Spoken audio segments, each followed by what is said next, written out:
Hello there, everybody, and welcome to session 107 of The Forming.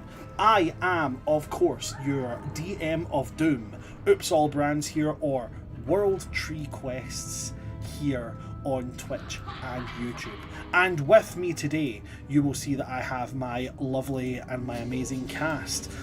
We have with us here today, we have got Just, Harry, we have got Patron of Chaos, and we have got Khadij Al Kubra. Now, let's just get right into the housekeeping. Do we have any housekeeping? We do. As per usual for all of this, ongoing events of the world, fuck ICE. Fuck you if you support ICE. Fuck you if you believe in what ICE are doing. And generally, fuck you if you're on the wrong side of history. Here at World Tree Quest, we stand on the right side of history. We believe that anybody has a right to exist, whether you are of a different ethnicity, whether you are of a different religion, whether if you're a different culture, or generally whether if you just don't like saying oregano or oregano. You have a right to exist. Unless, of course, you're a fucking cunt, at which point you deserve to get punched in the face.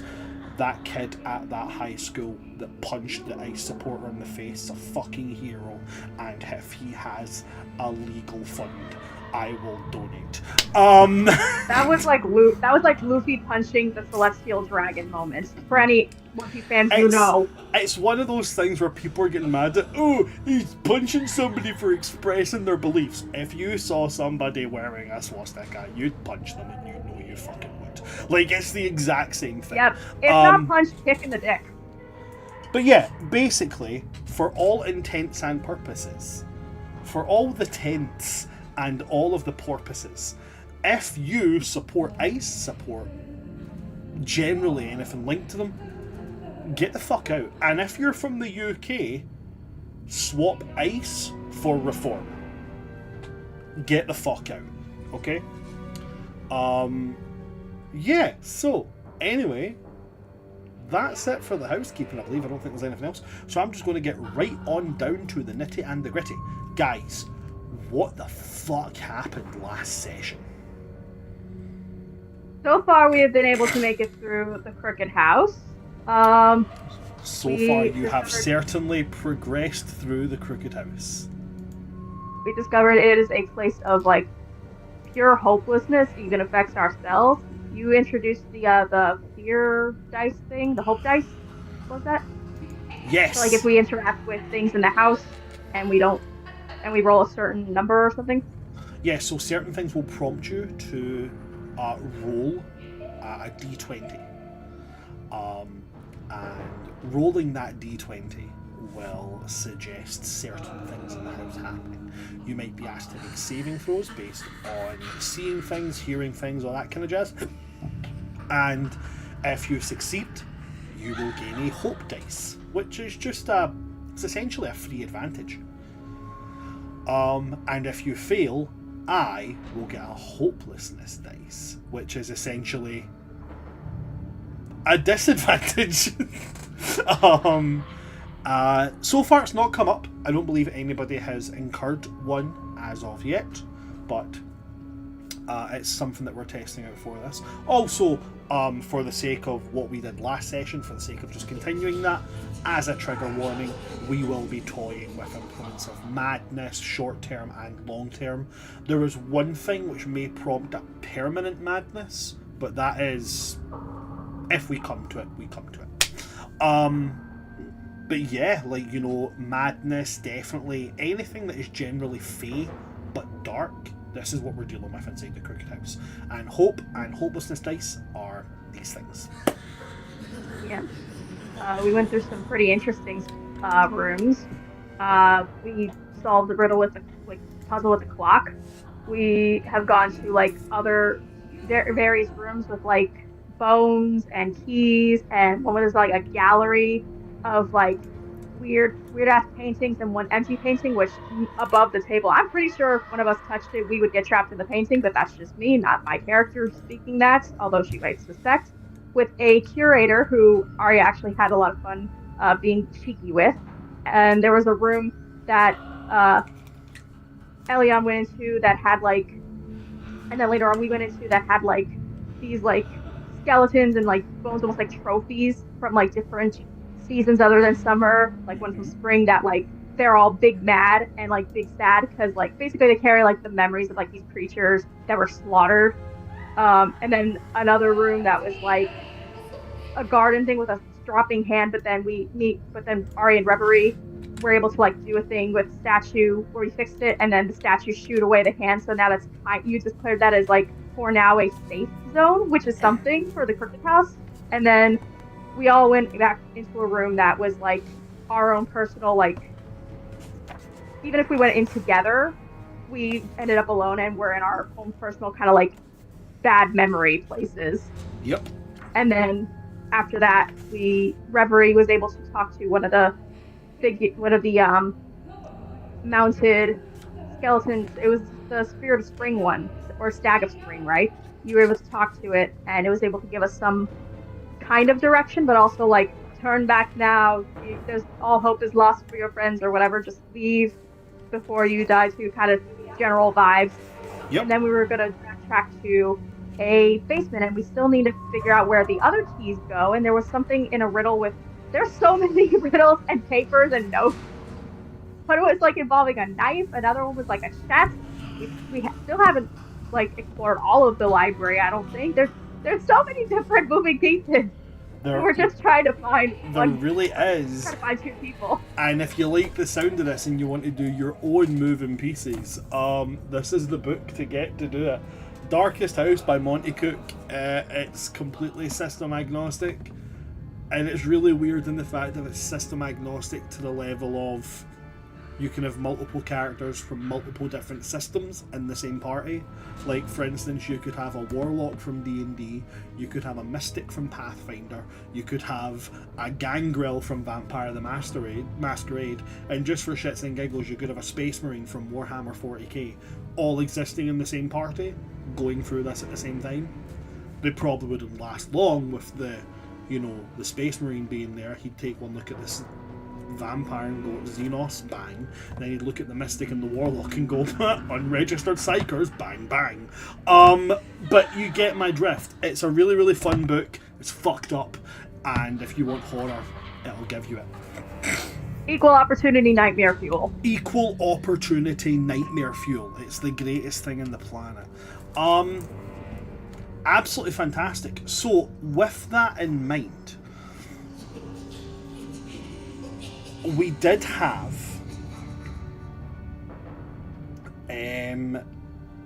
you guys, you did create a safe space. That was the interior courtyard. You guys had went into the cellar there. You'd explored the cellar there a little bit. Found, barrels of rotted vegetables, a broken bicycle on the wall, tools, barrel, crate.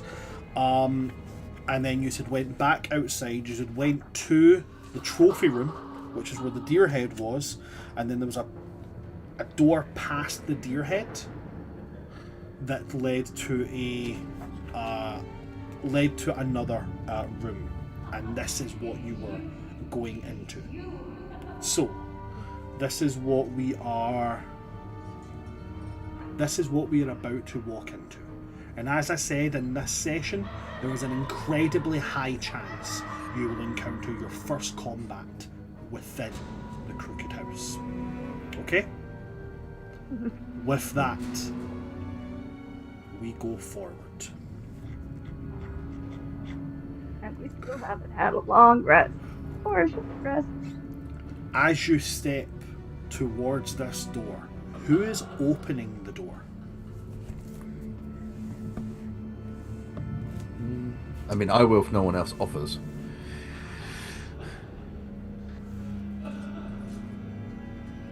I mean, Reverie was like holding the face of the stag and talking to it, so she's definitely in the back of the group.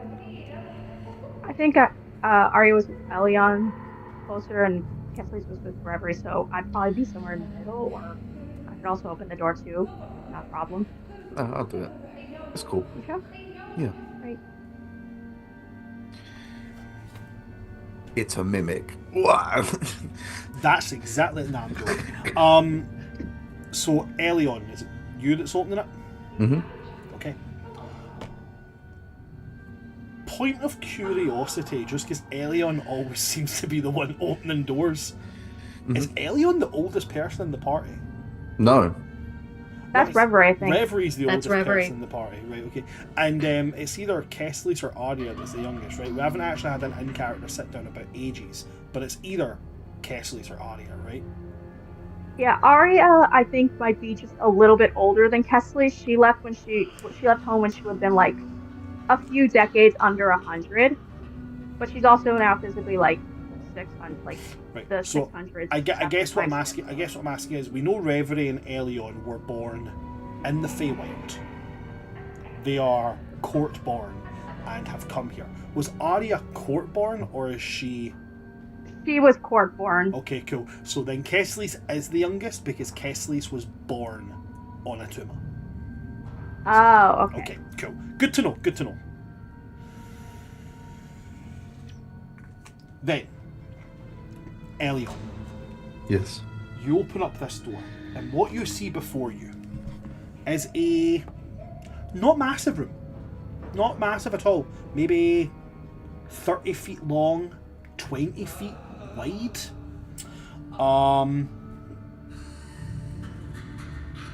The same kind of, like, you know, this entire house is kind of Fey court-esque, very Feywild typical, old, ancient Feywild decor and aesthetic.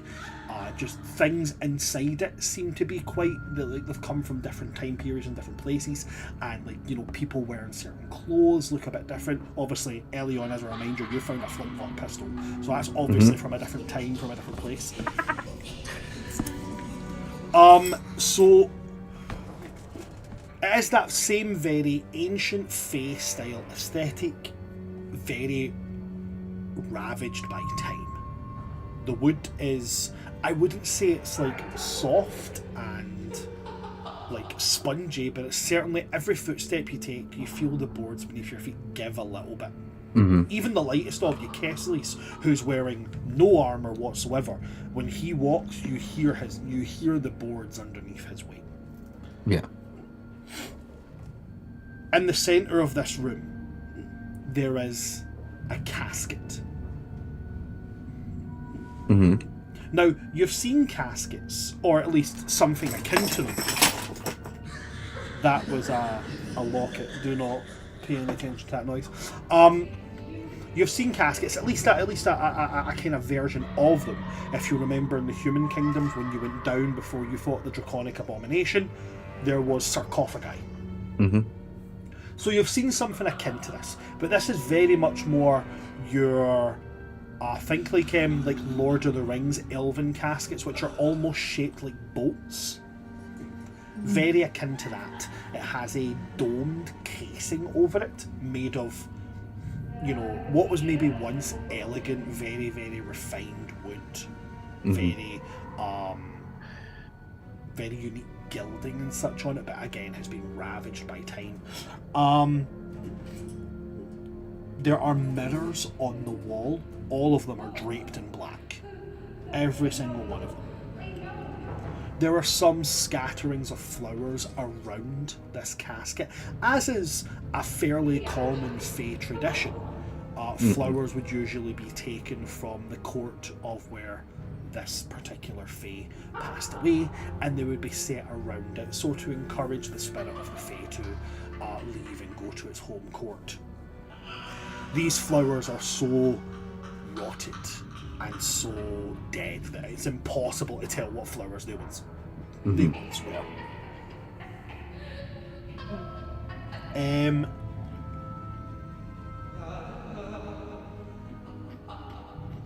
As you step in, Ellie, I do need you, as you're the one who opened the door, I do need you to make me a wisdom saving throw. Sure.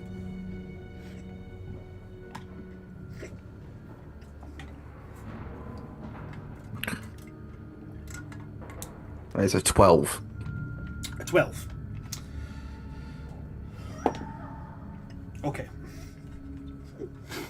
on that 12, Elion, as you step in, you are struck with a message in your mind. Mm-hmm. It wears a known face. Okay. Okay? And on that as well, Elion, I am going to add to my collection my first hopeless die. Sure. Which means at any point somebody rolls a d20 for anything, I can just choose one of these and roll it. Now, as one is now in play, I'll go into the broader rules of these. If at any point somebody rolls one of these, rolls a d20 for anything, I can roll one of these and shoot, and then you have to take the lowest. If I have, say, for talking's sake, 6 of these in the chamber, I can't just spam 6 on the same roll. That's a bit much. You can use 1 per roll. So if you're making 3 attacks in a turn, I can use 1 on each of those attack rolls. But I can't do 2 on one, 2 on another, and 5 on the last one, just to get you to fail. That's a bit much. Okay? So I will take a note. I have 1 in the chamber. But that's all you get, Elliot. All you get is just that sentence in your mind, and that the voice you can very easily tell is the Crooked Man's. Okay. It wears a mortal face.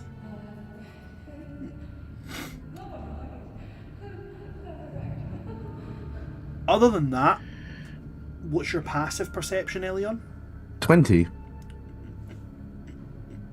20 will get you something, actually. 20 will get you something.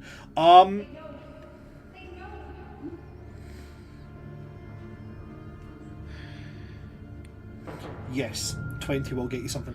To your right, about 10 feet along the wall, there is a door. This door is small in size. Only if you were to go through it, you would have to crawl. Mm-hmm. Someone like Reverie, or like a child, could go through it rather easily. That is what you will see with that. It does appear to have a keyhole. Okay. Other than that, everybody else can step into the room if they would like to. Yep.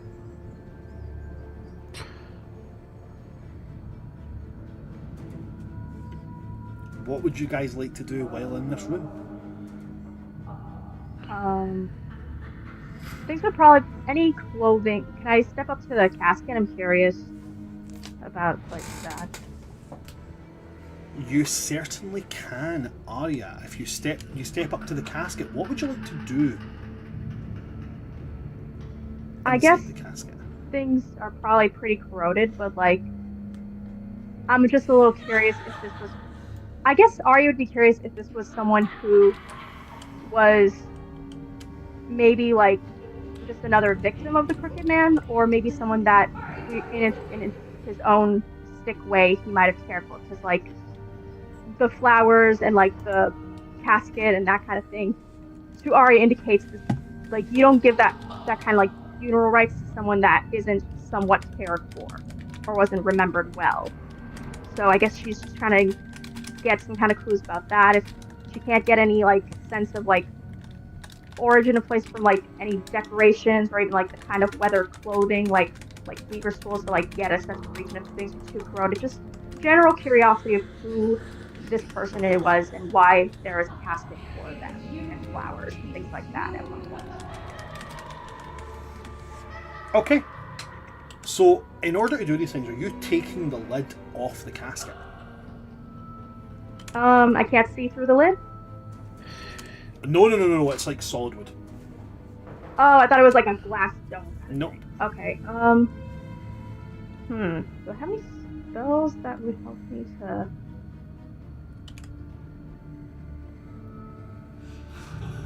I'm not gonna touch it myself, but can I use thaumaturgy or prestidigitation to open it rather than touching it? I don't know if either of those would do that. Let me double check on the kind of... let me double check on them, and I will certainly be able to tell you if those spells would grant you the ability to do so. First off, let us check. You said Prestidigitation or Thaumaturgy, yeah? Yep. I've got both of those cantrips right now. Prestidigitation. Let's see. A minor magical trick that novice spellcasters can use for practice. Create an instantaneous harmless sensory effect. Instantaneously light or snuff out a candle. Instantaneously clean or soil an object. Chill, warm, or flavour up to 1 cubic foot of non-living material. Make a colour, small marker, or symbol appear. Create a non-magical trinket or an illusory image. So Prestidigitation won't do it. Let me check Thaumaturgy.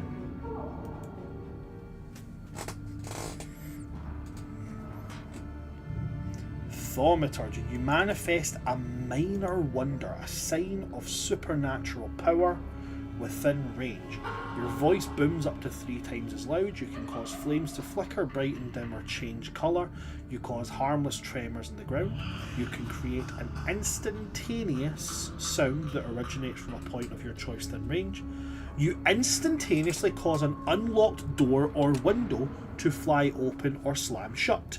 Now, I'm going to say if you can do that to a door or a window, you can probably do it to something like a chest or a drawer or, in this particular instance, a casket.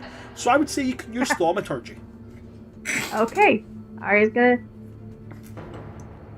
motion and cast Thaumaturgy to lift the lid.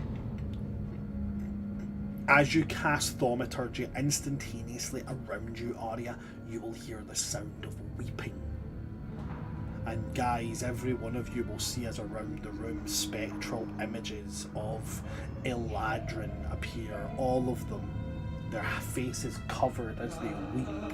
You see vaguely the shapes and clothing styles of people you recognise. You see like Kiki, you see Narimia, Arterinon, Maltharion, you see people that you've journeyed with and haven't seen for years. You see Berry, you'd see all these kind of things, as well as just kind of like, nameless people in the background and such weeping, covering their faces. As you see inside that casket, Arya, is a rotted corpse. Armour once shining bright, faded to rust. Holes formed in it. But something about that lank, dead hair still stuck to the meagre scraps of flesh on its scalp. Let you know that what you're looking at is Elion. And then all of you will actually hear this, and this is the first one that you've all actually heard instead of it being a piece of paper. As you hear, there was a crooked casket laid in hush and hollow gloom, and inside it lay a body with Elion's borrowed bloom. Yet the whisper scratched the silence, as thin as rusted strife.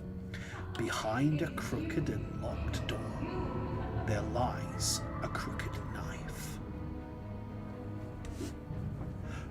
I'm not going to make you make a history check because this was actually quite recent. You were given a warning for a certain place not to go to a certain area without a crooked knife.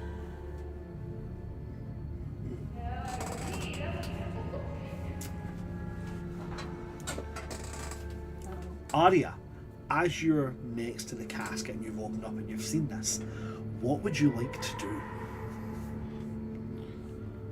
Real quick, just look away from the casket to double check Elion is still there and still breathing, where Elion is very easily visible. Okay.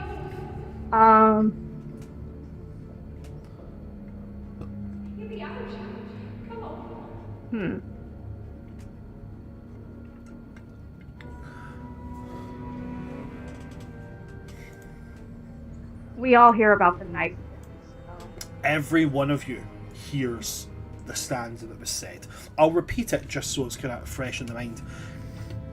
There was a crooked casket laid in hush and hollow gloom, and inside it lay a body with Elion's borrowed bloom. Yet the whisper scratched the silence, thin as rusted strife. Behind the crooked and locked door there waits a crooked knife.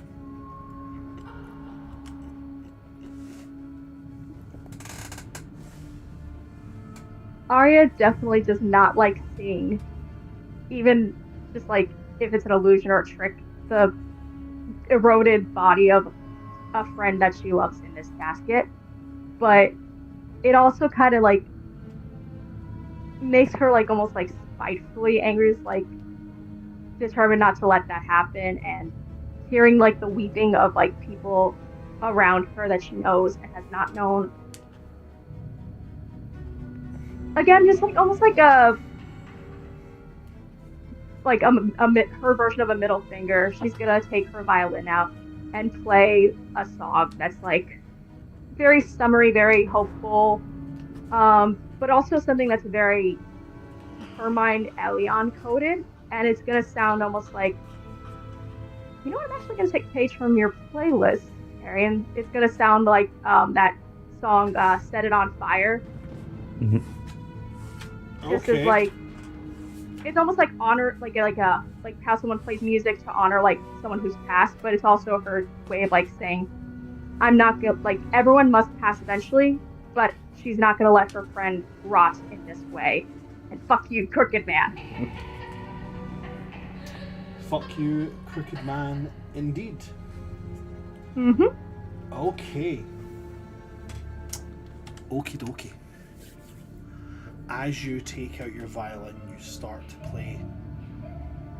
I would like a performance check from you, Arya. Okay.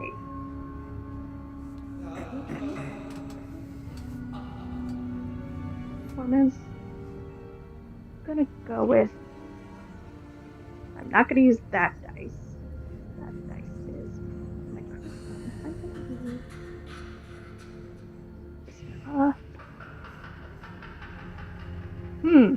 Okay.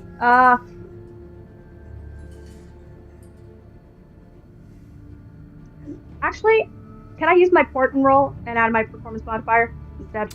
What is your performance modifier? It is a 12. A 12. Yeah, you can certainly use your port and roll. Okay, so my port and roll is a. Let me double check. I'm pretty sure it was a 19, but let me just double check. Yep, my port and roll was a 19. And I love the idea of you seeing this thing and trying to bring some hope into the room. But I'm going to use my hopeless die on that. Oh! And I have rolled it, and it's a 2. So Arya, as you put bow to violin and start to play, even though your fingers are going to what you know are the right notes, you hear a very different sound come out. Discordant, screeching almost.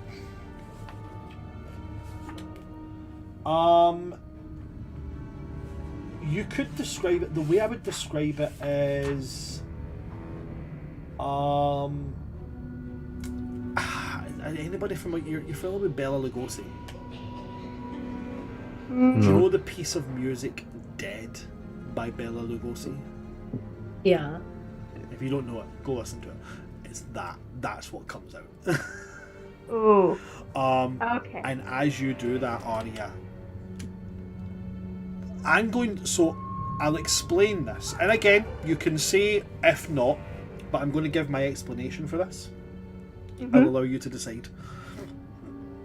Given that Arya is very prideful in her musical performance, I'm going to say that with you knowing you're playing the correct notes, but the song not being what you expect, I'm going to say that would be distracting enough that you would make a dexterity save with disadvantage. Ooh. Yeah, that's fair. Okay, cool. Make me a dexterity saving throw with disadvantage, please. Okay. I'll go with...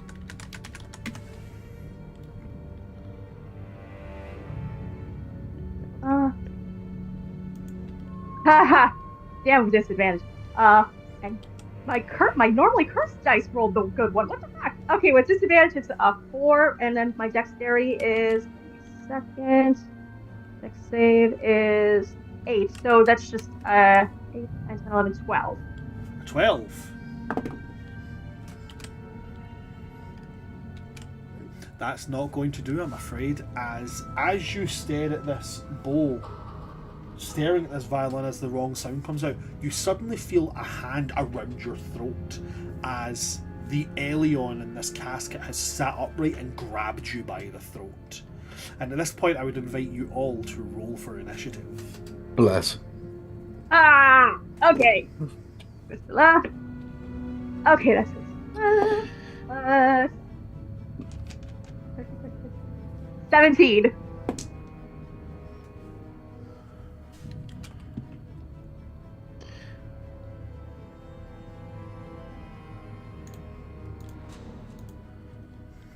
The one thing I don't have up, I don't have Kesselice's stat block. I do now. Okay. Oh. Okay. Cool. Right. So, with that, did anybody get above a 25? Nope. Okay. Nothing above a 25. That's never a terrifying thing to hear. Did anybody get between 25 and 20? No, again, we're off to a riotous start here, folks. Did anybody get between 20 and 15? Okay, what did you guys get? I got a 14. I got a 17. Between 20 and 15 there, Reverie. Arya, you came in with 17. Fantastic. What did you get, Harry? 12. You're normally one.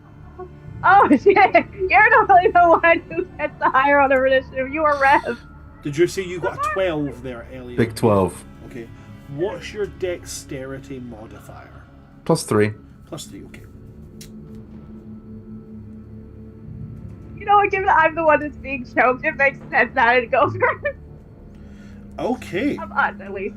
Arya, you are first on the docket with the Revenant up next. Oh, snap. Okay. What do I have spell? I only have like one spell slot left. Okay, did I use my I used Misty Step today? I used Misty Step. Okay.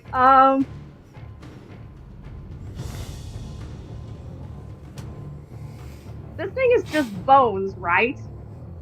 This thing is what? Bones, like it's a skeleton, so it's just like. I'd just say wrapped- it's closer to like looking like a mummy. Very dry skin, like, you know, very gaunt, stretched. It's not skin, it's not like bones. It's like dry, leathery, decayed skin. Okay. It moves and it cracks like paper. Okay. I actually just Let's stabbed see. myself in the cheek trying to put this straw in my mouth without looking at it. It's impossible to look tough with a straw in your drink. Have you ever noticed this shit? Like, can you imagine trying to give somebody a mean mug across the bar and be like, oh, fuck you looking at? I've just got this mental image of someone being like, oh, you fucking dickhead. Turn around, they're drinking. It's the ones that go round as glasses. The little bendy straws, yeah. Okay, That's the how crooked tight man in is his house right now. just like watching the show? Yeah. Yeah, how In his, tight in is his the snug grip? in his bunny slippers. Sorry, Arya, what were you asking? How tight is the grip on her like neck? I would say tight enough. The strength modifier on this creature is high enough. I would say I would consider you grappled. Okay, so she probably couldn't sing or make a sound like much noise, right? I would say the most you could talk, but it would come out like quite rough and garbled. Okay. Yeah. I would say Okay. you'd probably find it quite hard to say. All right. Let's see. I'm trying to think. Cause I'm trying to think. I only have one spell slot left, and I want to use. I don't know if inflict wounds would work on a revenant, because necrotic probably has necrotic resistance, if not immunity. Well, do you know, So it's this like- is a thing I always say to people. It's actually really weird to say it, but not a lot of undead have got necrotic resistance, or even radiant vulnerability. In fact, I think there's Yeah. only like one or two undead Really? that have vulnerability to radiant damage. Yeah. That's so weird. That's crazy. Skeletons okay. and zombies are vulnerable to bludgeoning, but not radiant. In fact, I think most undead are immune to poison. Yeah, because they don't have blood. Oh, that makes sense. Okay. Not a lot of them even have like resistance to necrotic either. It's quite a weird thing. Yeah. Would I be able to like hack or like slash through like the arm? I mean, so in order to do that- so is it that brittle enough to shatter? that's certainly something you can do. But in order to do that, you would be making a called shot, attacking the arm. Now, while if you do that, if you're successful, you'll deal max damage. It's a random roll table. You're not always going to guarantee cutting the limb off. It could be anything from breaking the hand to cutting the arm off. So you could certainly try if you'd like to. All right. Only because I don't want to use my last level spell slot right out the gate, and then Of course. so Ari's gonna like click the notch on the end of her bow because it's already in her hand. Okay, and so that's bonus the blade- action to draw the blade. Well, if I already had the bow out, when So you would have to activate it. Technically, activating is an action, but as it's quote unquote drawing a weapon, I'm gonna say flicking the blade out. I'll count it as a bonus action because that's what it is to Oh, okay. draw a weapon. So yeah, bonus action, draw weapon, okay, and yeah. so as a I'll- reminder to how called shots work, they're always at disadvantage. But if you Mhm. hit, you deal max damage. Okay? I'll give it a shot. Okay? Listen, it's a good idea if it goes off. All right, come on. Box. Okay, well, it's a disadvantage, so that's a. Let's see. I haven't used my actual rapier since like we fought the ghouls or the Yuan-Ti. Rapier, I believe, is a D8 of piercing damage, and I believe you can use your dexterity instead of your strength if you would, whichever one is higher. Yes. Yes. So. Dexterity, plus 3. Yeah, so that's plus 3. And the rapier's like hit dice is 7. The rapier, the hit dice DC says on my sheet plus 7, so I'm assuming that's like the proficiency, the total thing. So that's to hit. So that'll be your dexterity plus your proficiency because you are proficient with rapiers because you're a bard, and obviously you have to be proficient with fancy swords if you're a bard. Just wanted to check. Okay, So that's a D20 plus 7. Okay, that's 6, 7, 8, 9, 10, 11, 12, 13. 13. 13. Okay, so you bring down this blade because again, hand here, you're bringing a rapier, which is a piercing weapon, to try and stab at it. So as you stab it, despite the fact that the armor it's wearing is very evidently supposed to mirror ceremonial armor, it's still made of metal. Maybe not quite like steel, like what Elion is actually wearing, but it's certainly made of some kind of like polished bronze or something in order to be quite fancy looking. It's ceremonial at best, but it still offers some degree of protection. And as you're stabbing at it, it's just kind of glancing off the arm. That does not meet the AC, I'm afraid. So you've used your bonus action and your action. Anything else that you would like to do? Movement, like if I can just kind of like pry it off and like as I'm moving back. Okay, so you can do that. You can certainly try and move. it will use your free ability check. For you, as you're initiating it, you're attempting to break free. You get, on this particular instance, you get to choose either acrobatics or athletics. Acrobatics, definitely. Okay. I'm going to tell you right now, and I'll happily take a picture if you would like to see it. That is a nat 20. Oh, it's a good thing because I got a nat 20 as well, and what? my acrobatics is +7. Your acrobatics is +7. That is fantastic. Dancer! Just give me a moment. Their strength is a +7 too. Now, give me just a moment to try and figure this out, because you're trying to break free from them. Yes, that is how it works. You're trying to break free from their roll. So theirs is the roll that must be beat. So on a 27 versus a 27, that's a meets it, beats it. You are able to break free. I'm going to say breaking free from it. I'll give you half your movement speed if you want to use that. That's fair. Yep. So you're going to use half your movement speed to move back? Uh-huh. Okay. They will It's take just like coughing. They'll use their reaction to take their attack of opportunity. Okay. Can I use my reaction, Heavenly Rebuke? If I hit? If they hit, yeah, you can certainly do that. Okay. From their side, you will hear this like what is usually the elegant sing of a scimitar being drawn. It's a jagged, scratching sound as this rusted scimitar of metal is drawn, and it swipes at you with it. That is going to be. That's going to be a nothing, because that's going to be a 13. Does not hit! 13 does not hit you. So you are able, you move away free and clear. It doesn't hit you. So no Hellish Rebuke. No, Yeah. Heavenly Rebuke, sorry. Is that the end of your turn there, Arya? Yeah, just dancing out of the way, and that's my turn. Coughing. It's like, fuck! In that case, it goes to the Revenant's turn.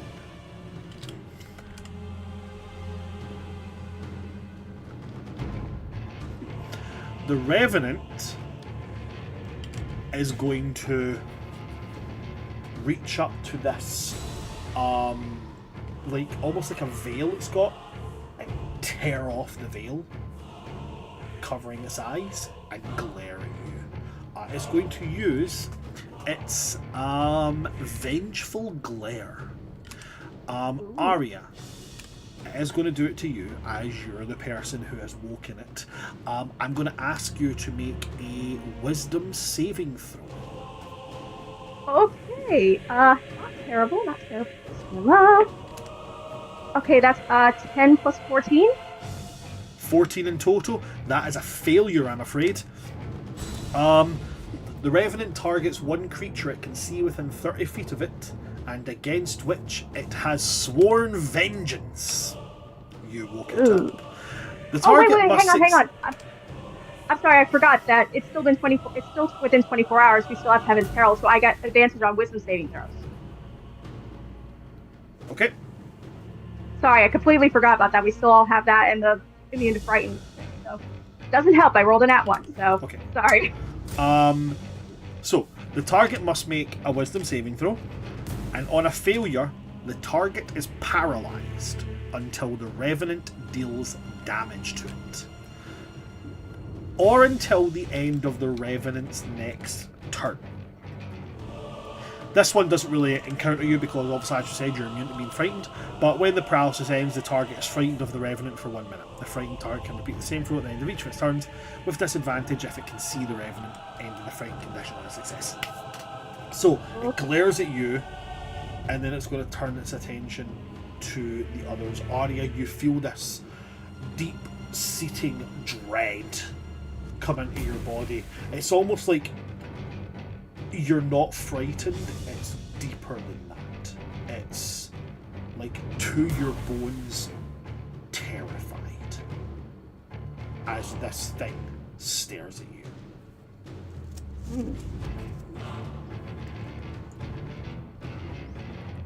And then that is its action, so I'm going to use its bonus action to draw a second scimitar, this horrific rusty sound as it comes out. And then it's just going to open its mouth, and it's going to do that. If you've ever seen The Mummy, like when Imhotep's mouth opens and it's like it stretches. Oh yeah. It's going to do that and let out this.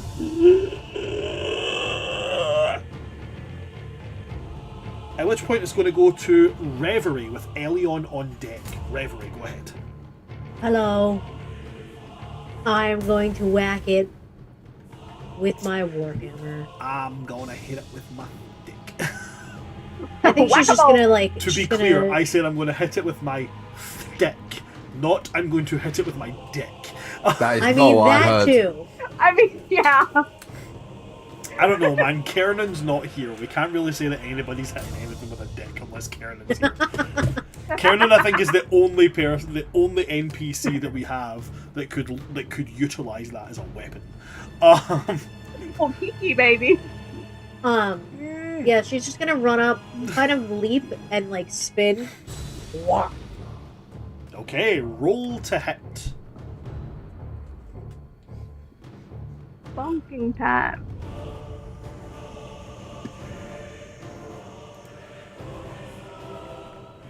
That's a nat That's a nat what? 20. A nat 20? You seemed awfully Yeah. confused looking at the dice there, like, what? Because it was like we're starting off very strong. So, we are starting off strong. We've had 2 nat 20s already in this game. Yeah. Okay, cool, that is a nat 20. So, I need you to roll that dice. Okay. Roll that damage. And I have divine strike, so I will be dealing extra damage. Yes, I believe you add a d8 of extra damage onto that? No, that's divine Yes. strike. Oh, is divine strike a d8 as well? Yeah. Awesome possum. Until 3 levels from now, it is a D8. Oh yeah, and then it becomes like a d. Then it's a d10, isn't it? It's 2D8. 2d8. Alright. Ooh. Where's my D8? Oh my god. Gotta get in the mood. I've put on the Bloodborne soundtrack. Oh man. Right.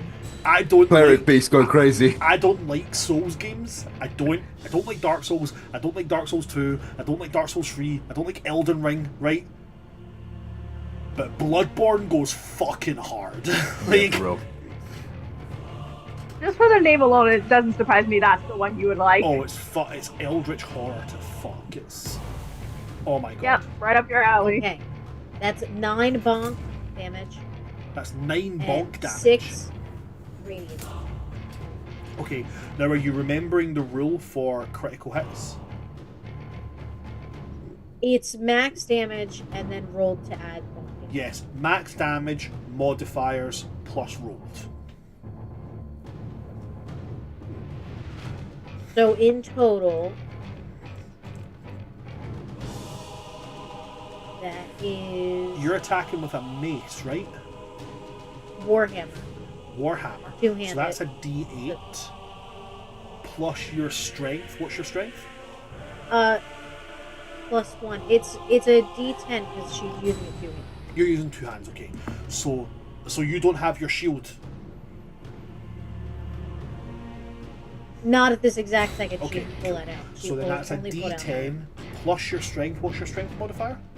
plus 1, so that's 20. So Okay. so d10 plus 1 is 11. So that would be 11 bonk damage. And then what did you roll on the dice? 9. 9. Okay, so that's 20 bonk damage. So let me just take a note of that first, okay? So we got 20 bonk damage, and then your radiant damage. Now it's all dice rolls involved. So you get a d8 added on there, yeah? Yeah.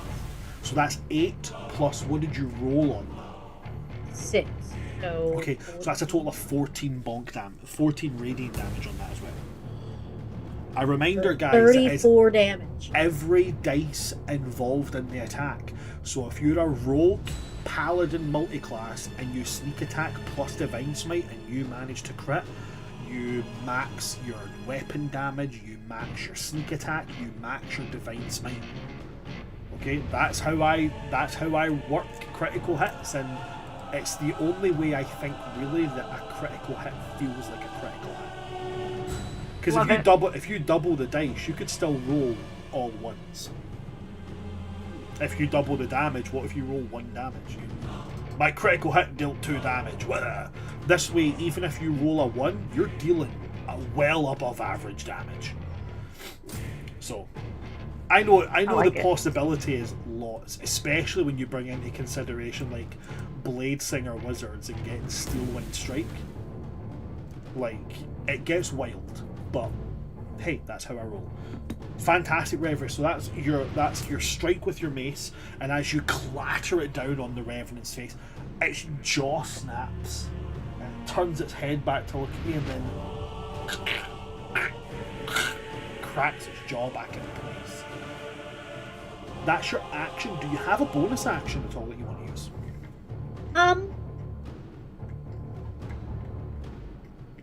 No. I don't think I have anything that is a bonus action. Okay. In that case, we go to Elion with Kesselis on deck. Okay.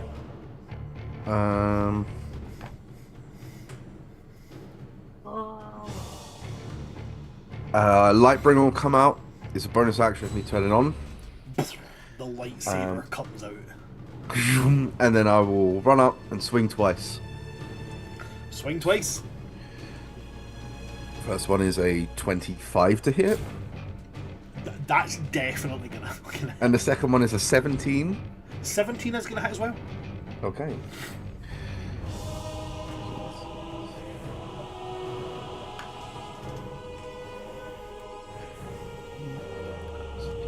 Don't mind me while I comb my hair. I assume he is considered undead.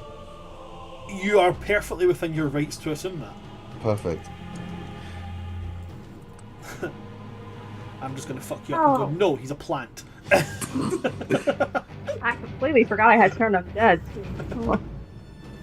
He's considered a structure. Are you a siege breaker? I'll have you know he's actually considered a monstrosity. Alright, so it's a D8 plus a D8 plus a D8 plus a D8, so it's 4. Oh, he coming in with the big daddy smite. I know, I don't even have to smite. The Lightbringer's a D8, an extra undead from the D8. Yep. Awakened State of Lightbringer adds a D8, and then Improved Divine Smite adds a D8. So the first one is... And then plus a smite on. no, I've got like 4 spell slots, bro. I did just fight the best person in Summer 20 minutes ago. Listen, I just went toe to toe with Darth fucking Vader, okay? Give me a second. So the first one is 22 points of radiant damage. Oh, not baby damage at all. And you did say the second one hit on the 17, right? Second one hits as well, yes, both hit. Okay. That will be a 10, 15, 20 on the second one. 20. Very good. It doesn't seem to have any adverse reaction to radiant damage, but as the blade clatters into it, the guise drops. And what's in front of you is just what appears to just be another Eladrin. Okay. As you strike it, Elion, your face peels off of it. And as they turn to look back at you, they no longer look emaciated and gone. They look almost living, except for the grey pallid skin, the torn clothing, and their face etched in this massive, crooked, grin. Think like the Joker, but with a broken jaw. Mm-hmm. Very cool. Actually, do you know how to think of it? Do me a favour, guys. Go and look up. Go if you've got Google open now. Go and Google Joker Gas Victims Batman animated series. Like the old 90s Batman animated series when you seen people hit with the Joker gas and the smile like goes up to here and like their faces are like broken and torn into that like that. That's what it looks like. Fair enough. I will keep in melee. I'm not backing up, and then that'll be all for me. Okay. After Ellen does that, that goes on to Kesley's. Kesley's going to draw his rapier. And he's going to start to whistle. And I know Blade Song doesn't really need music, but I like the idea of almost like a Yondu style. I get my Blade Song going by whistling. So he starts to whistle. And then he will move in as well, and he's going to take advantage of Elion, being within range. And he's gonna start chopping. He also has 2 attacks. I keep forgetting he has that. Actually, he does have a fair bit more spell slots than anybody else. Does he have any spell slots of a high level left? He does. He has 4th level spells.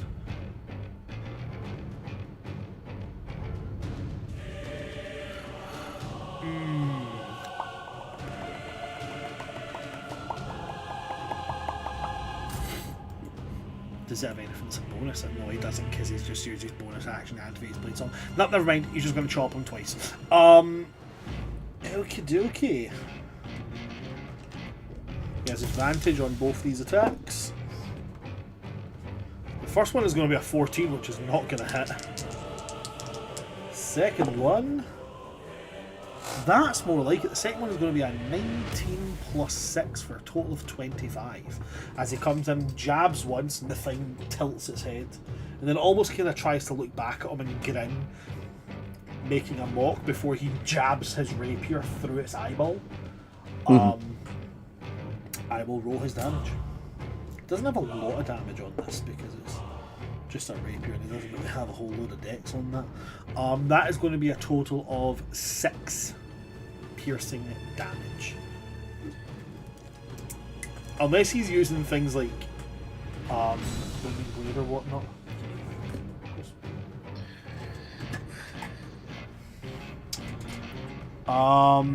But with that, we now go back to Arya. But Arya is paralyzed and therefore cannot use their turn. So Arya, you use your action to stand still, you use your bonus action to stand still, and you can't move, so you don't use your movement action. Thank you very much for your turn. It goes into the Revenant. The Revenant is going to make one of its attacks against you, Arya. With you being paralysed, that is going to be, from my understanding of that's an automatic critical hit. I'm just going to double check it. Yep. I'll probably use Heavenly Rebuke for that. You can't take reactions while you're You can't paralyzed. use your reactions. Oh, I forgot about that. You can't do Damn it. anything. I forgot about that. You are Neville when he gets like stuck together and he can't move. Yeah. Yep. Petrificus Totalis. That's it. I couldn't remember the spell name. Yep. I've got far too much stupid Harry Potter knowledge. Yeah. Like, we had a friend of ours a while back that said they knew everything about Harry Potter, and I went, oh, I'm fairly knowledgeable in Harry Potter myself. And they went, yeah, but I've got like Harry Potter Trivial Pursuit and I know everything. And I was like, alright, cool. And we played and nobody answered a question except me for 25 minutes. I just kept going. I think at one point it was like, which member of the Ministry of Magic has a Lynx as, and I was like, Kingsley Shacklebolt next! Yeah. I was like, fucking give me my Like the purple Mace pie Windu. piece! You know, I had that same game, but I also had the one for Twilight. Oh, right, no, I wasn't quite that bad. That's a whole new level of depravity. I played it. I'll deal Me with a and my lot of dad- things on this channel, but Twilight fanhood I will not tolerate. No, keep it away, keep it away. Me, We're my making fun of the meme. stepsisters, and my dad all played it. And the only question my dad got right was, I forget what the exact question was. The answer was high school cafeteria. And he went, high school cafeteria! So that's I'm a killer fella. Did you know that 50 Shades of Grey It's Twilight fanfiction. was originally Twilight erotica fanfiction? We don't Yeah. talk about Which That's why it's written Twilight so was originally badly. My Chemical It's so Romance bad. fan fiction. Right, okay, so I just did want to check that. So attack rolls against you have advantage, Arya. Of course. And if it hits you, it's an automatic critical hit. Well, I'm not going to make assumptions, Arya, but I'm going to say that I think a 23 is going to hit you. Yeah, you just seem right. Now, it's only the first one that does it, because your paralysis ends the moment you're dealt damage. So, with the scimitar, scimitars are d8s. Yes, d8s. So that is 8 plus its strength modifier of 4, which is 12, plus... Oh, that's an 8. No, that's a 7, never mind. So that is going to be 19 slashing damage from... Am I gonna be a dick? No, I'm not gonna be a dick, never mind. Smite it. Nah, I'm not gonna be a... Nah, fucking 5th level Divine Smite. So just 19 total? He's also 19 17 levels in total on Rogue. that one. 96. Okay. And then its second attack it's going to make against Elion. Let's go. Let's go, baby! Hey, boo boo! That's a nat 1! Let's go. That's going to be a miss on that one. With the Revenant's turn That was done, a second that miss. then goes to Reverie. Hello. You start your turns like you're answering the phone. Hello? Hello. Hello. My name is Hello. Elder Price. And I would like to tell you about this news. Yeah, so what I'm gonna do here is, this guy's annoying. I cannot hear a thing you're saying. You're so quiet. This guy's annoying me, to be honest. I think I'm just gonna drop a moonbeam. this guy is moderately pissing me off. I think I'm just gonna drop heavenly fire on his ass. It's No, that- I think I'm just gonna Benson. you know Boone that it. gif of Elmo with the fire behind it?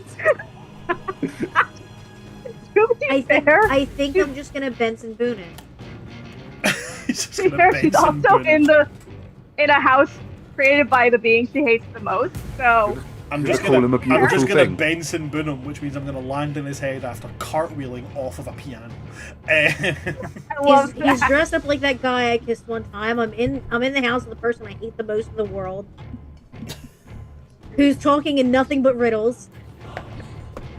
We haven't had a long rest, which for I'm very sleepy. Yeah, Mercury's in Reverie and Arya retrograde. are both exhausted. We're all exhausted. Yeah, the Twilight Lord's in retrograde. I'm done. You're like the time of the By all means, you're dropping moon. What do you need from me? A dexterity saving throw? I need a Constitution saving. A Constitution saving throw, but that's the most powerful card in all of Duel Monsters. I love My how we pathetic take grandpa combat- has no dex, Kaiba. I love how we take combat so seriously in this game. We've had a fun energy today, and I'm loving Very it. fun energy. I think that's. Moonbeam ice cream. That's all you hear Reverie do. You went Moonbeam, and do you know what I got in my head? Harry. You know the advert Moonpig? Moonpig. Moonpig.com. Moonbeam.com. I was thinking Sailor Moon. Nah. Sailor What do you Moon's know like, about Moonpig? Sailor I Moon's got an like advert for them the other day. They're still kicking about, you know, Moonpig. what, Remember, he's Moonpig? just gonna reach Yeah. a hand into the sky and go, Moonbeam ice cream. They got Moonpig. On that, the Constitution saving throw is going to be a 23. Well, he passes because he sucks, but he still takes half He's damage. still going to take half that damage, of course he is. That's not very Moonpig of you. Moonpig would have done full damage. That's not very, It was a crack- that's not very Benson Boonpig of you. It's not a BensonBoonpig.com. It's a crescent half moon. So it's half damage, not a full moon. And he's not a shape changer, right? He's not a shapeshifter, no. Everybody, we've just had a hydrate redeemed, so if you've got water, or if you like to pretend that you're getting hydration from I your just energy drank drink, mine. by all I need to means, get drink my it. water. I need to get some water. I'm reading. I'm Hold not on. drinking Iron Brew today. My I character got sheet, this. because I have no idea what I'm doing half the time. I'm not That's what drinking I'm Iron drinking. Brew because wait, hold the fuck up. What were you drinking? What the fuck was that mayonnaise, you twisted fuck? What? I ran out of my drink, so I grabbed garlic and herb sauce. I thought you actually put mayonnaise to your lips and went yum yum. No, I did it and I this was like, way. dude, I'm pretty fucking white, but I'm not that white. Like, This is Sanity. I'm drinking mayonnaise. so chat. This is what happens. That shit. Yeah, this is what happens when we have too many skip sessions. We just go We feral. get progressively more. What's the damage on the moonbeam? What? I can do math.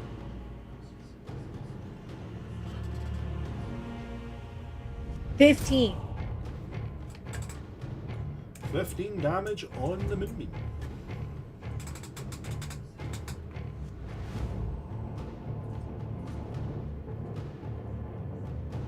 Hydrate or die straight. He's He's just looking engulfed in some pretty poor state right now. He's engulfed in heavenly fire. He's He's just Reverie kind of is all tired. manners of fucked up. Is that your turn, Reverie? yeah. Then we're going to move on Yeah. to Elion. Okay.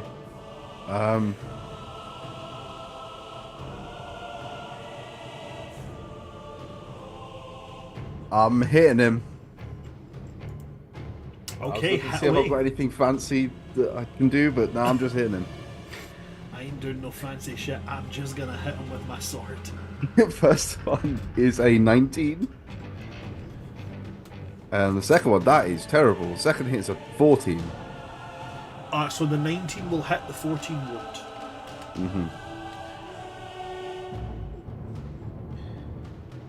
Oh my god, that is absolutely terrible.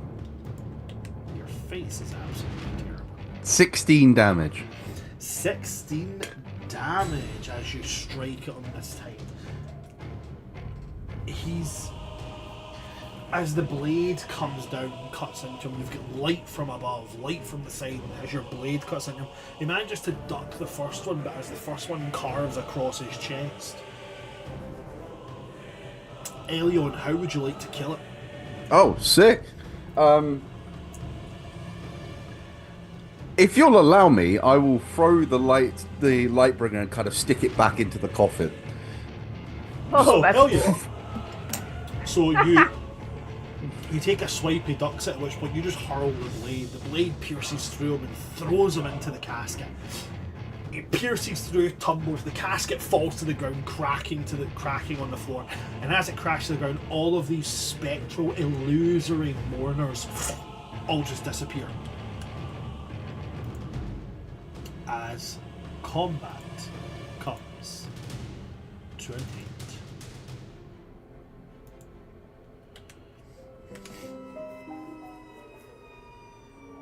You're back within this room.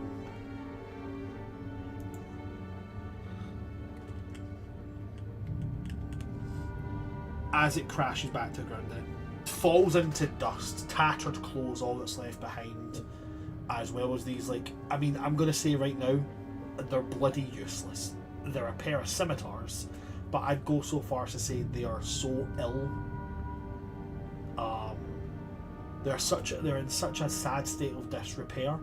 Any damage done with them would be half damage. Damn. And Kesslis is just going to look at this, then look back at everybody and go, so new rule going forward, perhaps we don't open things.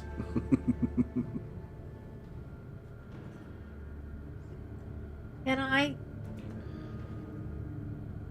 touch the body? to It's see if dust. there's It's key? dust at this point. Oh. Oh, is there a key? Is there what? A key. Oh, no, there's not a key on it. Is there a key in the coffin? No key in the coffin. The tiny keyhole to the tiny door. Does it look like it could maybe fit one of the keys that we already have?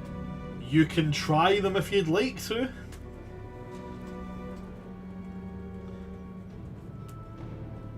Well, we know the one is to the gallery. So I will...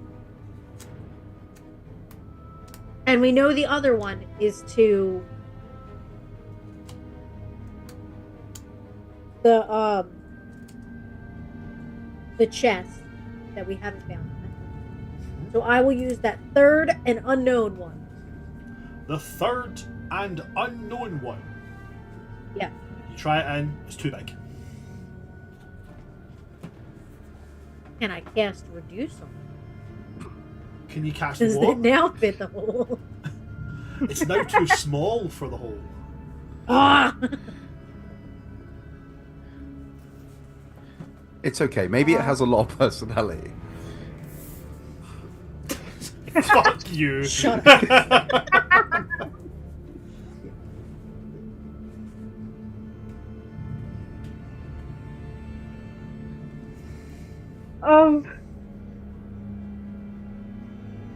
Arya's still kind of collecting herself after just coming out of being paralyzed and choked. A little bit like rubbing her neck and hugging herself a little bit. Can I look around to see if there's any sign of a knife? Because we definitely can't go for it. There's no knife. Okay. The knife is behind the tiny door. Do you want to The try Craven just said opening the so. door? I do have some charges left in my time of opening. Try that. Sorry, what were you going to try? I do have some charges left in my time of opening. I can try. You can certainly do that if you'd like. Yeah. I will also wonder aloud, like, we need I know we're on a time pressure. We need a fucking rest. Okay. I don't think we're getting rest in this house.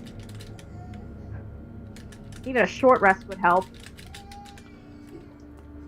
Alright, I'm gonna use one charge on my chime of opening on the How door. many charges of that have you got left? I've got, well, if I don't... Because my Not last including the- last check, I think you had 3 charges left. I had 4 charges left. Okay. If I use one now, then I have 3 left. When does it recharge? Once a week? or- It doesn't. It doesn't. Oh. Okay. So you take the chime and you strike it. But as it strikes, it's not a chime. It's a tolling bell, echoing deep from within the house. And a cold wind comes over you all. And you will hear in your mind, Arya, there was a crooked chime that rang where a key should turn instead. And Arya, you would smirk to hear that silver mischief spread. The house it hisses low, no shortcuts here, no tune sets you free. Each stolen note you dare to play, a crooked price will be its fee. There are no shortcuts in the crooked house. Yeah, that figures. It was worth a shot. Well, I will say one thing. At The least charge allowed- does still count as being used, Arya. That's fair. Could have been worse. At least he doesn't cheat. That's one thing. Why would he? Why would he? It's his Sorry, it's really hard to hear you, Liz. What did you say there? game. Reverie said, "Why would he? It's his game." All right, this mic sucks. True. True. A sick, twisted game, but For the low price of only $3.99 a month, you could supply Liz with a Blue Yeti mic. please donate to your local Reverie. I'm cheap. I'll go with a fee fine because they work fine. So, we've now had it confirmed. Magic will not open these locks. Can I just try and open the door? You certainly can. That You grab sounds hold of it and stupid, give it a but- wee shiggle. It shiggles firm. It does not open. Okay. It is indeed locked. However, congratulations on that being the second thing you attempted. That's what I mean. Like, It's the standing thing of D&D. What's that? A door? Try 900 things before you just try and open it. Oh, I mean, I tried the normally key do because that, but we said the door was locked. The crooked man said the door was locked. that's the only reason why Arya didn't jiggle, because it was the oh yeah, first because I'm block. sure he's constantly telling the truth. He's never lied once. I mean, he hasn't lied in all of our interactions with him thus far. On a technically literal the- scale, he has. Archfey can't lie. He is, I will remind you, he is indeed an archfey. Yeah. He is. Yeah. So He is many things: a nuisance, a menace, a bastard, but he does not lie. Damn, he like me for real. maybe at least you didn't get choked. Real quick, actually, just because I'm still coming down from that panic. Ari's gonna go over to Elion and just like feel your face and feel like pat your body, give you a quick hug. It's like, okay, still here, still alive. Did not like seeing that. Okay. Come on, not allowed to die early, okay? Not allowed to. It None of was you. kind No of friends. like your emo mango. I've had one But of what? those, and it did not look like that. Yeah, that was full on emaciated, dead, like just shy of my brother. Like probably worse than Maltharian, honestly. That was you did not like that. Nope. Yeah, And there's a bit of a it's distinct fucking difference. music. There's a bit of a distinct difference between a revenant and a death knight. They are Mm. very different. Yeah. Quite different things. Did not like him fucking with my music. Maybe okay, key. And we definitely cannot try to go into a certain room. We need to find the knight. We need to find that knight. What's behind the door? We don't know that for sure. Maybe we can find the key in the library we found, or the other room where we found the other keys. Brian, I hate to ask you to repeat it one more time, but can you repeat what was said about the little door? Of course I can. Because I swear it says it's behind the door, the knife. There was a crooked casket laid in hush and hollow gloom, and inside it lay a body with Elion's borrowed bloom. Yet the whisper scratched the surface, as thin as crooked strife. Behind the locked and crooked door, there waits the crooked knife. Okay. And DM, real quick, can you please repeat what the Revenant had said to Arya before she got choked? Die. What the Revenant said to Arya before she got choked. Or was it the crooked man? Like it was the voice when like I tried to play the music and then I got that from there was a thing from the crooked man. It was like something about Elion specifically again, like warning about like this is what I think there was a second one. No, that I'm trying was to remember. that was the exact same one. That stanza about Elion's borrowed bloom and the knife being behind the door, that happened when you opened the casket. The only new stanzas you guys have been given have been. I got that confused with the one at the door when Right. Elion opened it. My bad.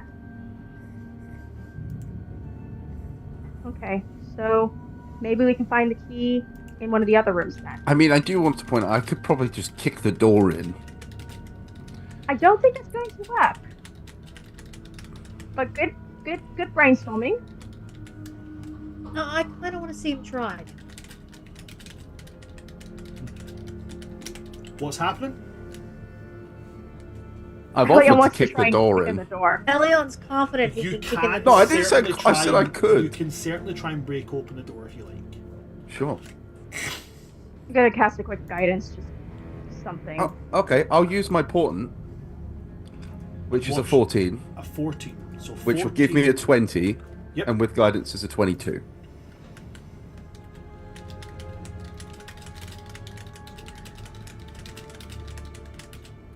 I don't expect this to work, but I thought we'd offer before we leave. And for a penny, it's not found.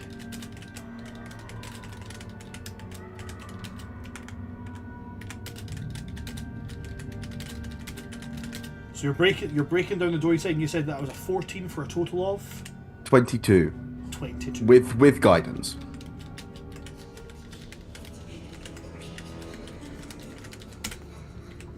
Okie dokie. As you batter on this door, somewhere in the distance, the door doesn't budge. Somewhere in the distance, you hear that bell toll again. As a reminder, this is the third time the bell has tolled in total. Twice in rapid succession in this session, once last session. And as you do that, you hear from the depths of the house a slightly metallic, definitely primal roar. Like as if something has a large metal thing over its head and it's roaring into it. Do you know what it sounds like? Do you know what it sounds like? Anybody played Silent Hill? No. Right. Sounds like Pyramid Head. Oh, I know. Sick. Yeah. Right. I know of the. Right. I know of it. And you'll hear this laugh, like a Jack, no, not Jack Nicholson, Mark Hamill Joker laugh. There was a crooked door that you battered in your haste, with splintered wood and boot heel marks in reckless crooked waste. And now the timbers groan a warning, as lanterns gutter red. For the crooked executioner wakes, by your violence fed. Bless. Oh, Now, bollocks. as you'll remember, when you entered into the crooked house, there was certain rules put in place. No shortcuts. One of them, and that is your third infraction, which means that now, as you move through the house, you'll be facing one of the first of the crooked family. That is the crooked executioner. Bless. Well, fuck. To be clear, the crooked executioner behaves. He's only like the first level grunt kind of thing. Well, I wouldn't say grunt. He's certainly a threat, but he's not actively hunting. It's more of a he's wandering around the house. And Got you. as you guys move from room to room, actually no, you've just reminded me. I need to roll to see where he starts. Alright, here's that and just slowly glares at Elian's like, maybe we don't try that again. You told me to. You insisted! You were gonna do it whether I said not to. I know how scummy you are. Kesslis will then look at both of you and say, to be fair, we were told upon entering the house, no shortcuts, and you've both attempted shortcuts. That's not a shortcut. That's property damage. I feel like that's It has a different. locked door. We've obviously supposed to Okay. find a key. That's fair. That's fair. Well, I suggested we try to find a key after the magic. I thought magic would help at least. Like, we've used magic before. Thought a magic item wouldn't be considered cheating. 5, 6, 7, I guess I was wrong. 8, 9, 10, 11, 12, 13, 14, 15, 16, 17, 18. 18, so on a 19 and a 20, I will re-roll. 7. 1, 2, 3, 4, 5, 6, 7. Okie dokie.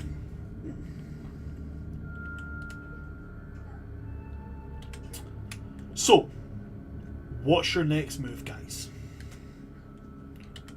I suggest we go back to the library and see if we can look through any books for like a key, like backtrack, see if we can find a key, or we should see if we can take a short rest maybe back in the garden pavilion place, because if we have to face more of that, we're not going to get much farther if we don't have at least a short rest. We don't have time for a long one, but Sure. A rest would be kind of nice.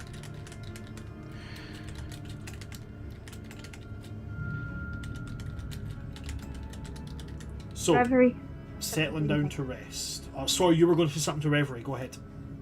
Oh, I was just asking Kesslys and Reverie what they thought. I can't hear you. Resting for a short period of time does nothing for me. You don't get anything back from a short rest? No. I mean, I don't, other than a little bit of fortification, Yeah. but that would be nice. I only get a few special things from my classes back from a short rest, but yeah, most of my stuff I get back from a long rest. But Reverie and I can't. I don't think we can afford to take 6 to 8 hours rest. We actually need sleep. We can't trance. Unless we want to risk 8 hours for a long rest, keep going before keeping going, or because I'm nearly out of spells. Not without a guarantee that there is time is frozen. The game is frozen. Which we don't have.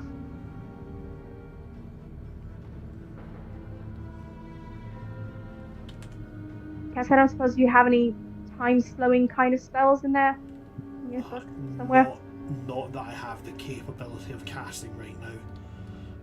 I still have fairly potent magic available, but for anything that would affect the flow of time, I would need my most powerful capabilities, and I do not have that. Yeah.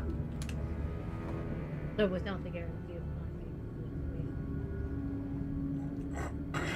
time. Stuck with what we have. Yep. I'm more than willing to short rest and let you and Eliana. You sure? Yeah, only an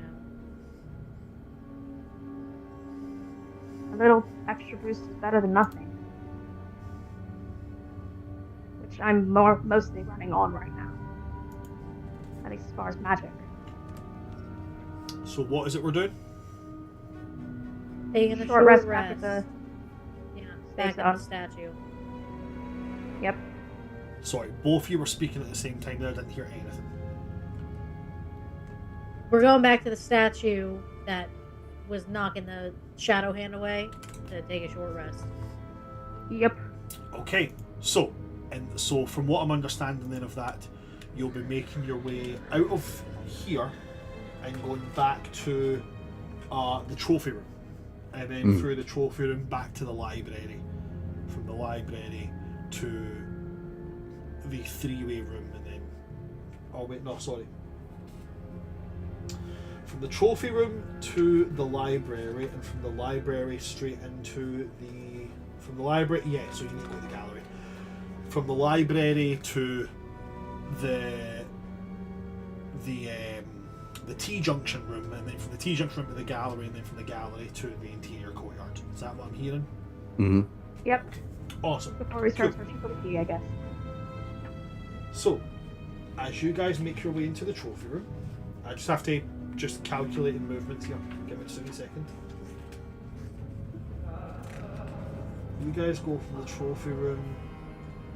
Let me roll and see which direction he goes.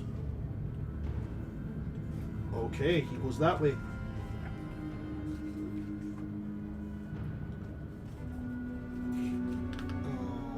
Alrighty. Okay, cool. Got it. Right. So you guys go back into the trophy room. Same question I asked the first time you guys came in here. Well, actually, no, I never, because it was active perception, because you guys came in looking for something. What's your passive perceptions as you enter this room? 15. 15, 20. 20, 24. 24. Okay, using passive perceptions, because you're just moving through here. Elion and Reverie.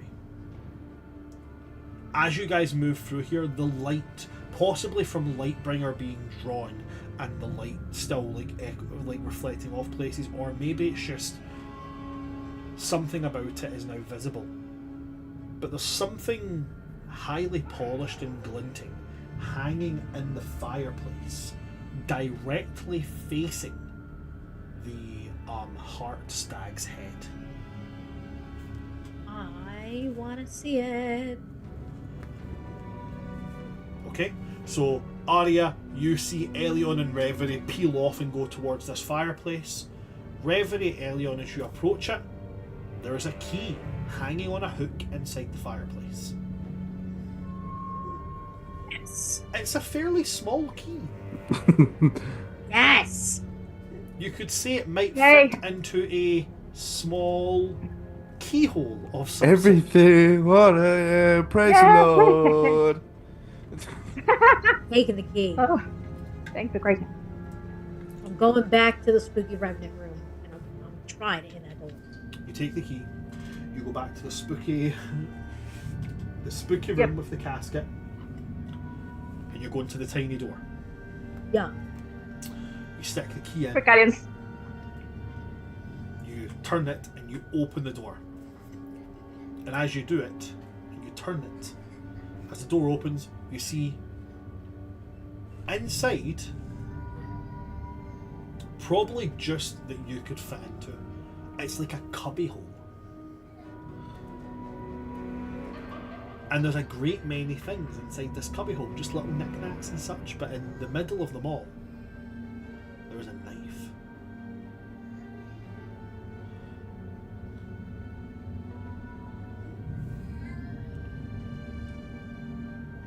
Get it. Yeah, I'm gonna step into the little cubby hole and I'm gonna get that knife. Okay, you step in and you pick up the knife. And Reverie, I need you to make a wisdom saving throw as you pick up the knife. You have advantage because of Heaven's Herald. And you also have guidance.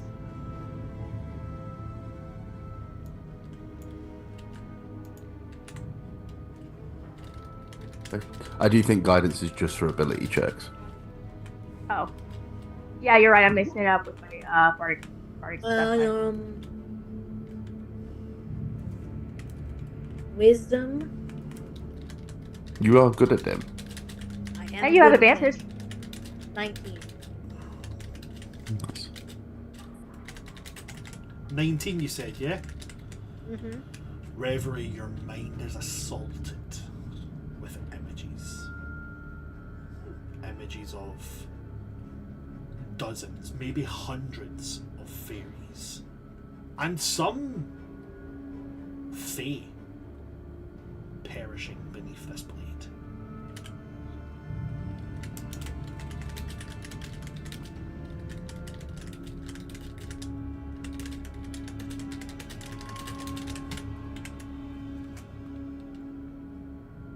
There's an intense surge of glee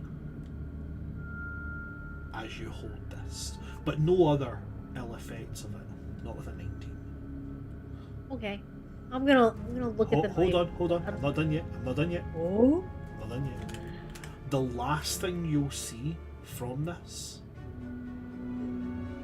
and it confirms to you that these images of these fae dying under this blade are not given to you in chronological order, but the last face you'll see under it is yours.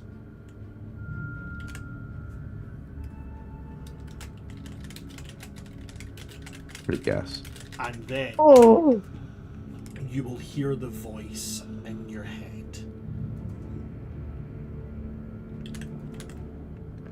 There was a crooked knife that fit too well in crooked hand. The crooked knife that clipped your wings at one poor Fae's command. It whispers, do you miss them still? The clouds you used to roam. For the crooked knife you hold is what left you earthbound and alone. As it is confirmed, you are holding now the crooked knife, the very knife that took your wings from you. And we will be right back after our 15-minute break. Do not go anywhere, folks, and we will see you after the break. That's so fucked up!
Hello there, everybody. We are back for part 2 of our little session, and before we left off,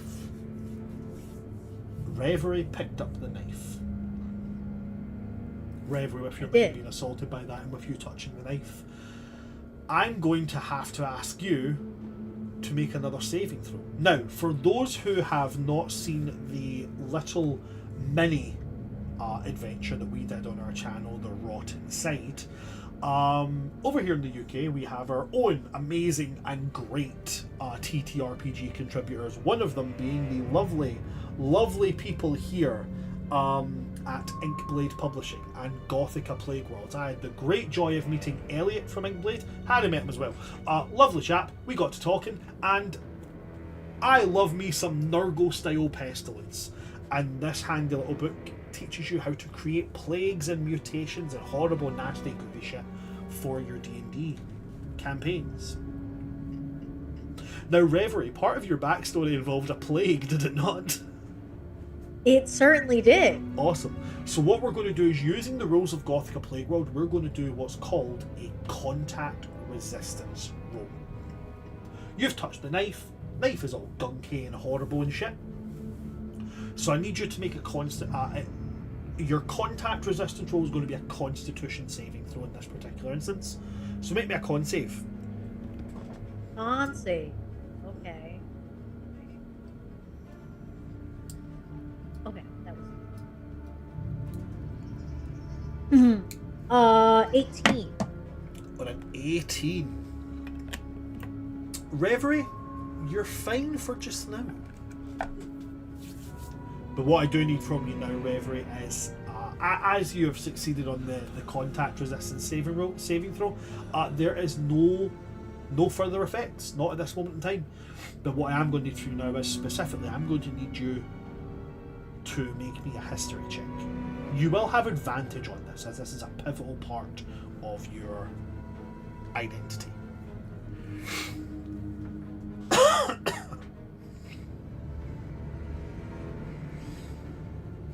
All right.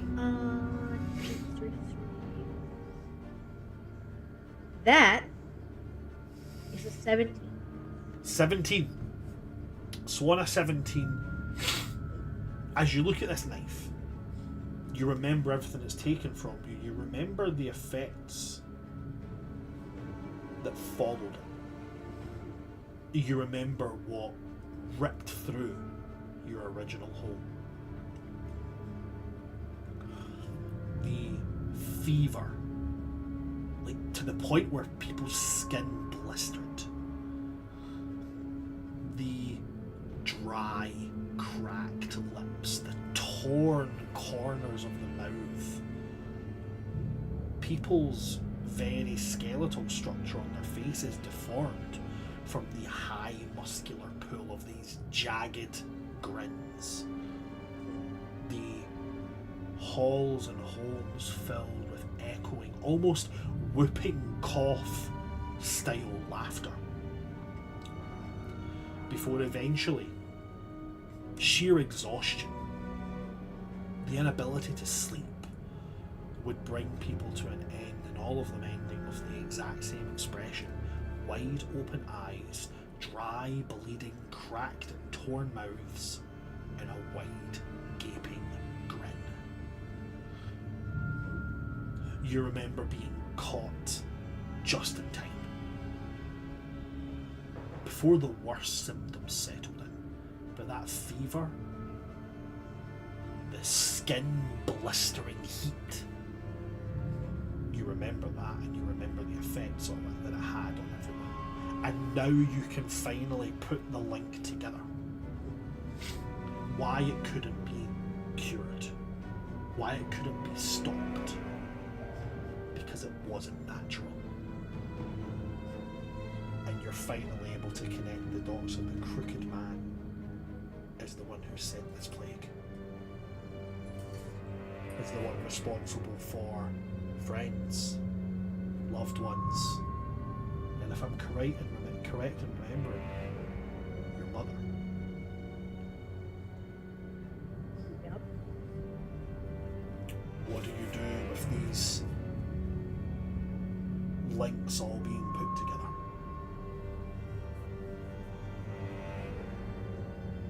She kind of looked. She's standing in the room away from the party where she. Okay. I'm really sorry, And Liz. It is incredibly difficult to hear you. So sorry. It's okay. It's not. It's my mic. It's also the fact that I left my headphones somewhere, so I don't have headphones. So it's a double whammy. She's standing in this room that the rest of the party can't get into, and she's kind of staring at the knife in thought. And very quietly, so that way none of the others outside of that little door can hear her, she is going to speak. He sits within his crooked house, twisted, bitter king, and watches with a crooked eye the beauty I bring.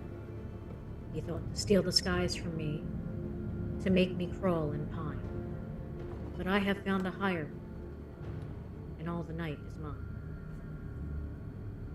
Does he miss the warmth of flight? Why this cruel pursuit?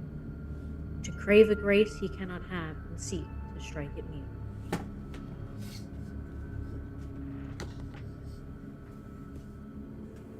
I like it. I like it a lot. Fight fire with fire. She is a fae. I She does love not that. often show that. I love that so much. So, with the crooked knife in your hand, as a reminder, you were told not to enter the armory without the crooked knife. The crooked knife is just a dagger. It's just a +2 dagger. Unless you take time to attune to it. But for now, it's a +2 dagger.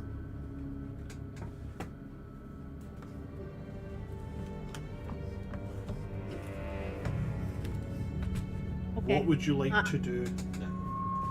After she says that, she is going to kind of step out of the tiny door to the other. Her face has completely changed. Okay. She is deadly fucking serious in a way that she wasn't before she was.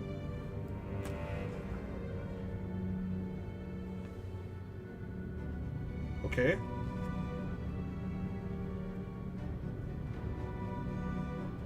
And she's going to kind of look at the others.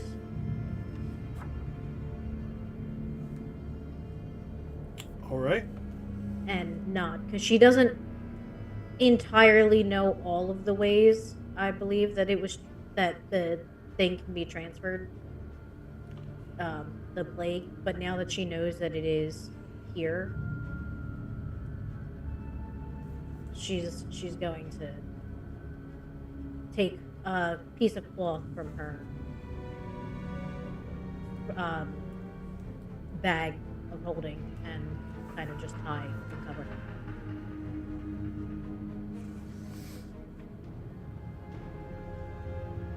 All right. You okay? Yep. Happy. Okay. Rev, last time I saw you cover your mouth, I was back in Rusted Falls when everyone was sick. Should we also cover too?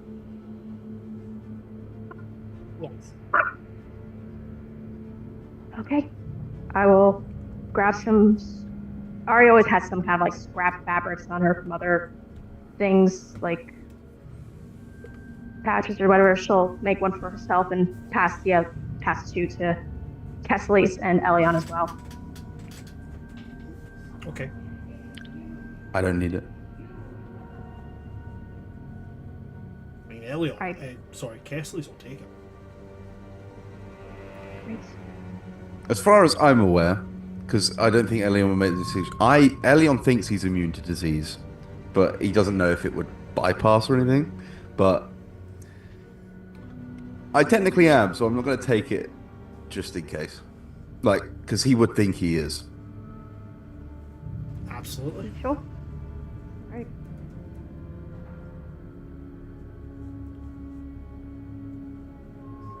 Yeah. Arya doesn't know the connection yet, but she has felt Reveries rage before, so she can probably guess this has something to do with that, and just doesn't try to comfort for once, because this is an old rage that Reverie has. Just sort of like her way of comfort is asking, like, what do we do next? Like, where's the next step that you want to take? So we're going to rest. Okay. You're going where, sorry? To go rest. We went back to get the thing. We didn't go finish the Yeah. rest. So Right. now you're going back. Now Short you're rest. going back towards the interior courtyard. Okay, and you're resting. How long are you resting for? Are we doing long rest, short rest? I don't think we have time to afford the time for a long rest because me and Reverie can't trance, so that would take 6 to 8 hours, right? We can't guarantee that. So again, to reiterate, in the interior courtyard, it's been confirmed you're safe here. Nothing can harm you. I think it's more the outside time that would be a concern. If we took 8 hours, we don't know which way it's going to go. Exactly. It's also the crooked man's internal. Because he's still got Logon and yeah, and Kolchata too. So we don't know if, like, the longer we take, the more they might be hurt. So we just don't know. Yeah, without a confirmation from him that if we go to sleep, time in the game, in his mental game pauses. Yeah. So then, in that case, just Short rest. a short rest, okay? That's all we can do. You guys will gain back all the benefits of a short rest.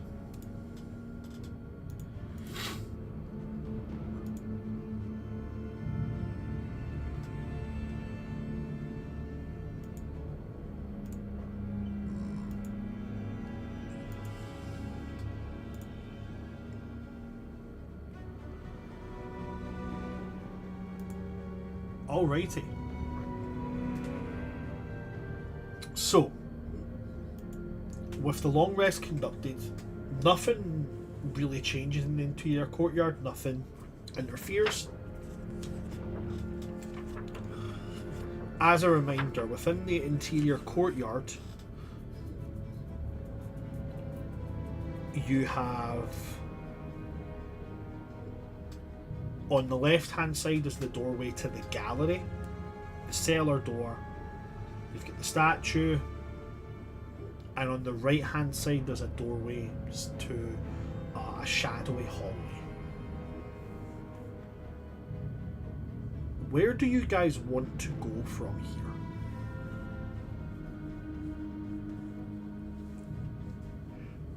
Do we know where the armory is? You don't.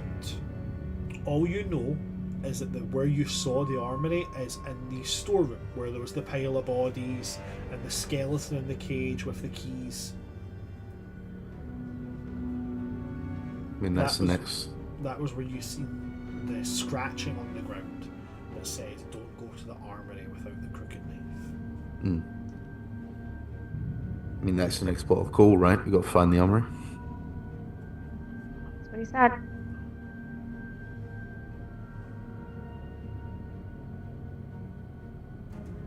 Could mean either the cellar or the shadow. Because we know the gap. Well, didn't we go into the cellar before? You've been in the cellar before. So that leaves the shadow spot, right? Mm-hmm. Great.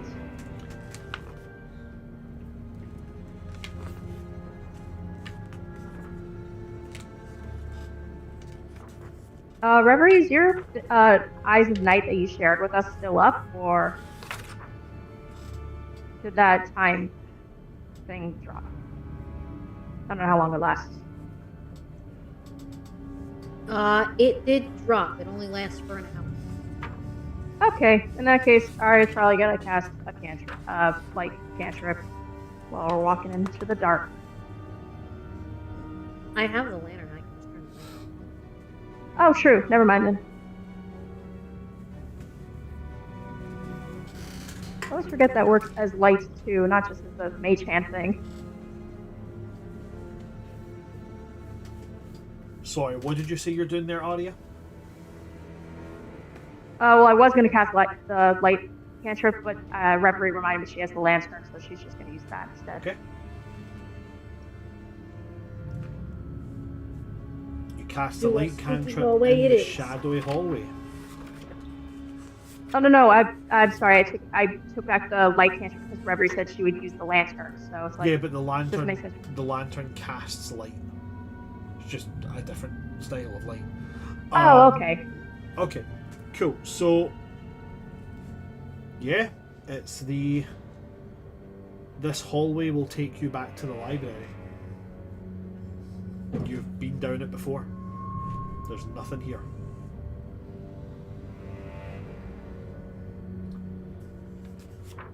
You follow it through to the library? Sure. Okay. You make your way down the hallway. That weird feeling in the shadows of being watched by something. And eventually, you'll reach the library. You come into the library in the back left corner of the room.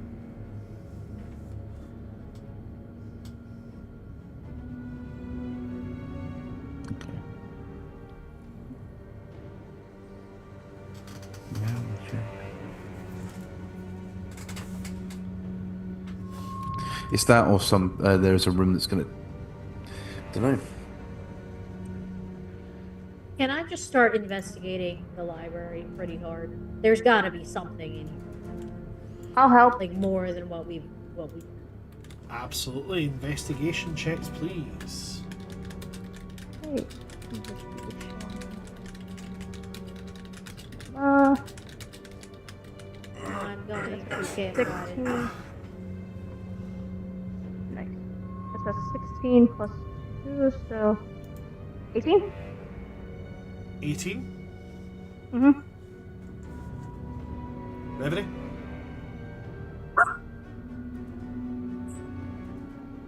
Coco, you're being very important.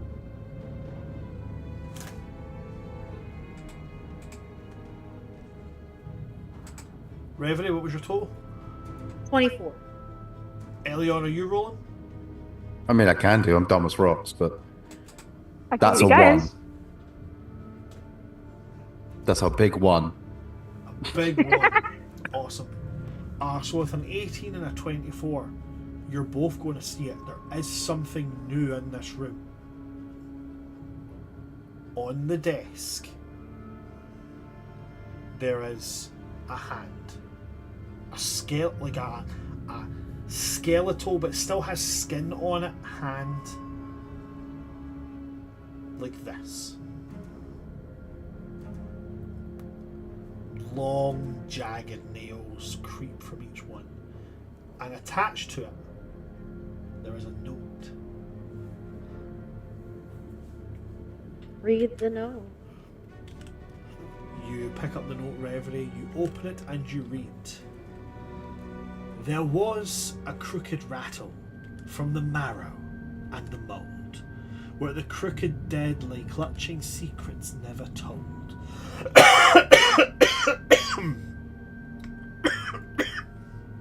Sorry. That crept right up on me there. I'm going to start again. Oh. Okay? Yeah, it just... My throat just suddenly got really dry. Oh, I hate when that happens. Get some Give me water. just a little second. Oh no, you've got the plague.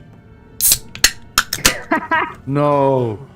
It's dead! Sorry about that. There was a crooked rattle from the marrow and the mould, where the crooked dead lay clutching crooked secrets never told. Search the still and crooked hands that crooked whisper plea. For crooked bone keeps bone, and death itself guards the crooked key.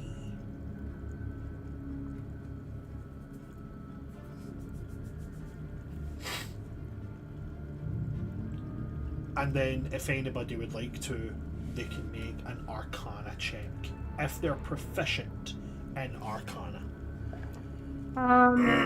Proficient is when the circle's filled, right? Or is it when it's filled and it has a little ring? Yep. So filled Okay, and ring is so- expertise, so both work. Filled Oh, okay, like, so- Kesley's I've got it expertise. I don't have expertise, but I do. That was 1 plus 4, so 5. So we got 5 from Arya. Elion, are you rolling? I'm not Oh, you're proficient in rolling Arcana. Cool. Reverie?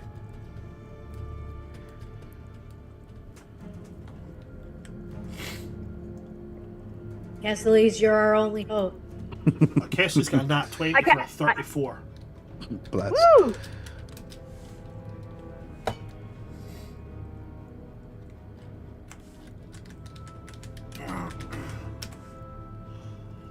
Okie dokie.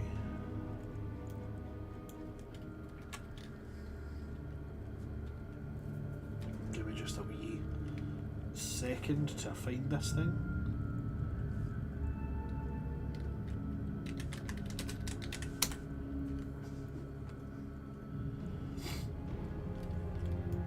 Okay. Kessler knows what this is. And as he looks at it, he narrows his eyes and he has this look on his face which is equal parts intrigue and equal parts horror.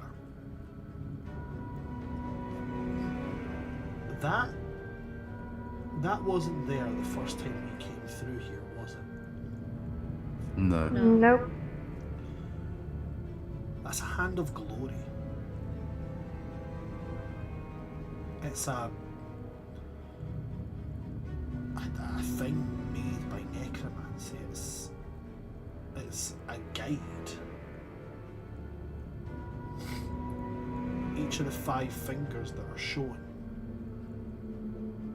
I mean, generally they would be used to, if you were breaking into a tomb or something, to bypass a trap or overcome an effect or whatnot, but I don't know what it does here. But it's twisted. It's a bad thing. What isn't a bad thing in this house? A hand of glory is said to, when it's been used up,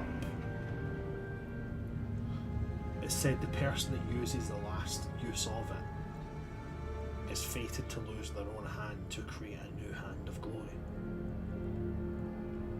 It's pretty cool. Immediately, she hands herself. Mechanically, how this would basically work is the hand of glory has 5 fingers. Every time you get stuck, you can have a clue from the hand of glory. It's basically a monkey's paw. Essentially, yes. It's like I've combined the idea of a monkey's paw and a hand of glory into one. You can also use one of the charges of the fingers to nullify an effect of the house, whether that's a trap or something like that. As it comes from the house, it's not cheating. Okay.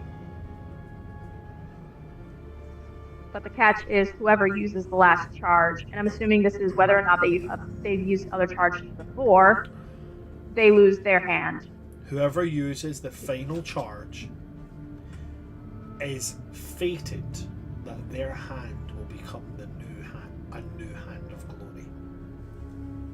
Well, Fate can be rewritten as a reminder. also, if we happen to lose our hand, I happen to have a spell that will regrow your hand. It's fine.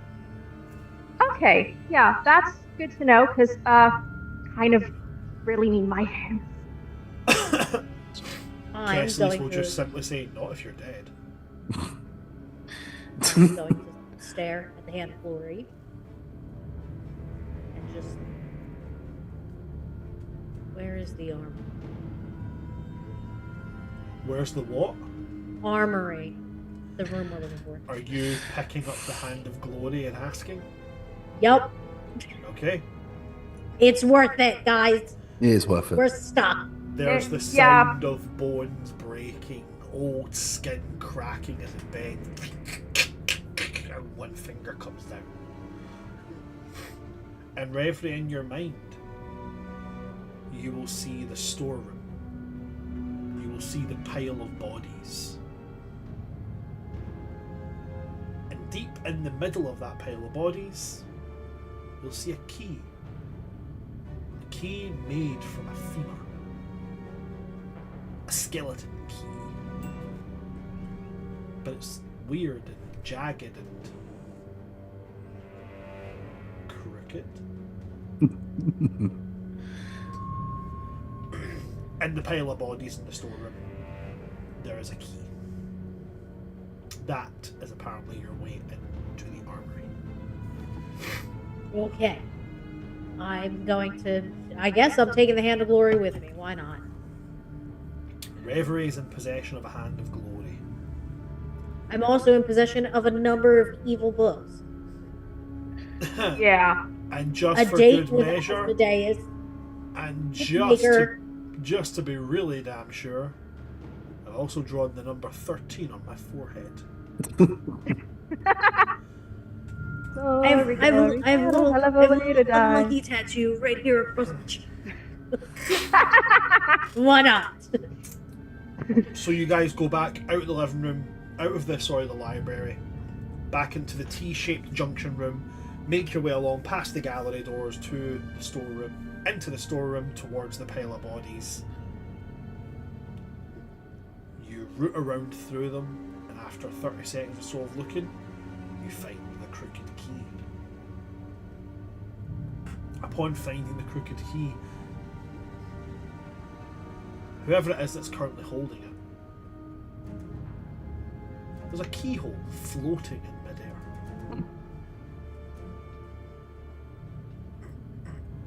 All right, who's holding the key?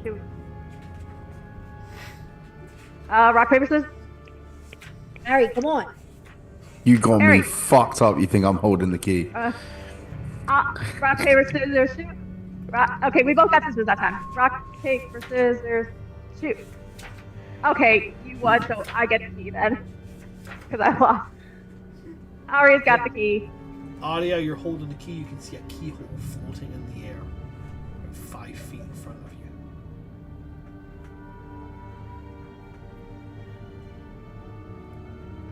you. Okay, well, at least I know this one's not cheating. I'm gonna cast a quick guidance on myself. Okay, And- guidance. Hand on my holy symbol, I will try the key. Turn it.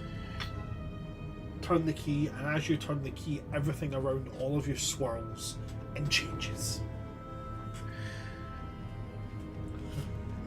You arrive in an opal room with no exits.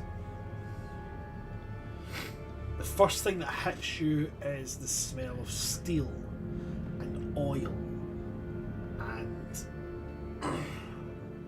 decay. Around this room there are loads of weapon racks, all of them destroyed, their weapons scattered across the ground. Broken weapons of all kinds lie around them: swords, spears, knives, axes, crossbows, and many, many more types.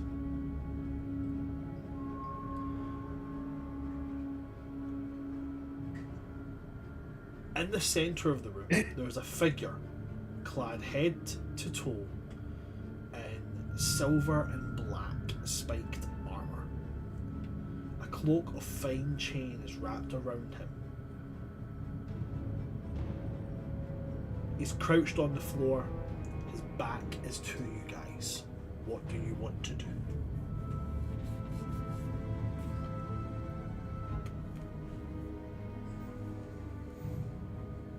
I mean, you've got the knife, Yeah.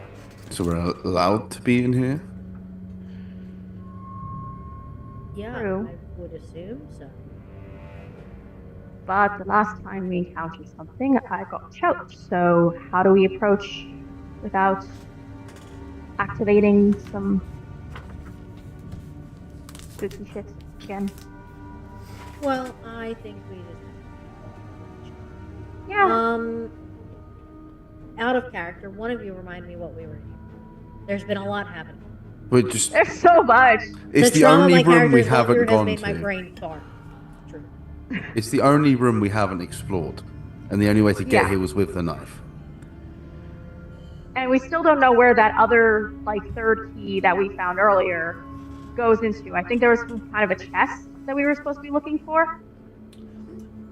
So there is the doorman's head and the doorman's chest. Okay. Can we look to see if there's a chest or if there's a specific, like maybe the knight, it's the There's figure's nothing head? in here. Nothing in here except the knight. I guess we gotta approach the knight then. Yes, it is the crooked man. Yep.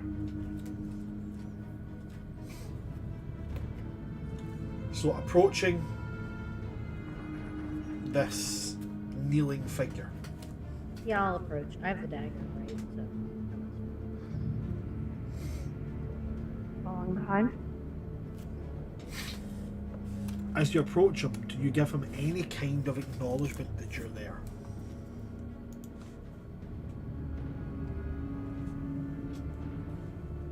Reverie. Yeah.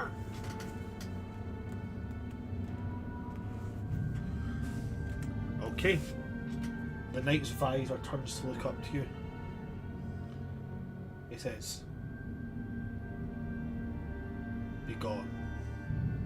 Leave me to my peace."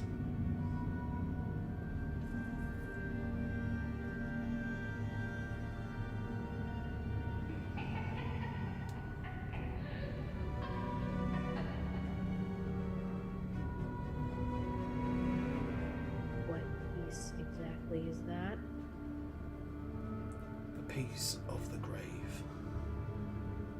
Be gone. Leave me. I don't suppose I can see his chest from this angle. No, it has no. There's no keyholes located on this person. He's got a keyhole right in his That forehead. would be. I was gonna say, half my head was like, a chest Yeah, could be either way. That's what I was thinking. There are no other. What am I supposed to do? Stab this guy with the knife? You can certainly try that if you'd like to. Oh, I don't want to fight him.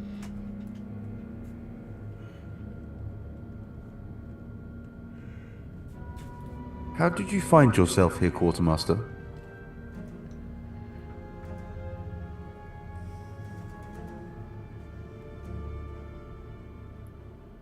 He turns this time to look at you and says, "I've always been here. I've always been in every soldier's heart. I've always been in every soldier as they return home."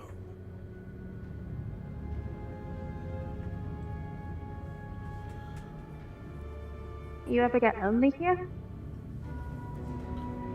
Never. I've so many friends to keep me company.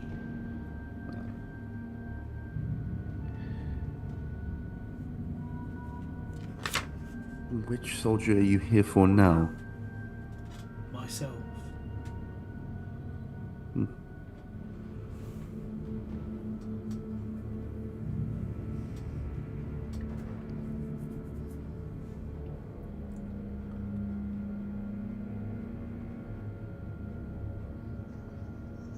Anything else, you guys?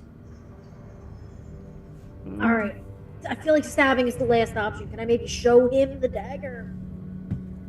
Hey, look at this. Certainly can. You take out the dagger and you show it to this person. They reach their hand out to take the dagger. give it to them.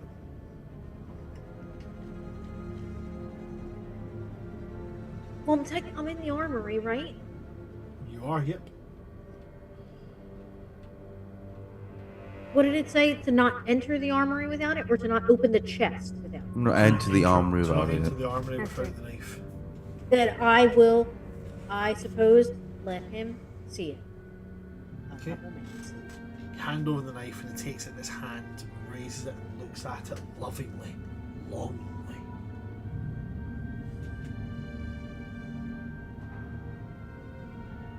How much?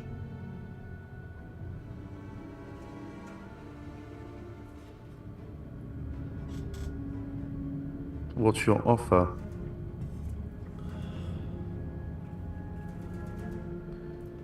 Protection.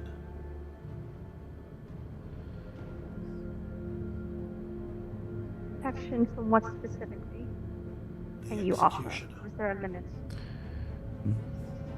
Exactly. Mm-hmm. That sounds fair. We can use all the help we can get. I am very good help. Do you know the layout of the house? Yes, I do.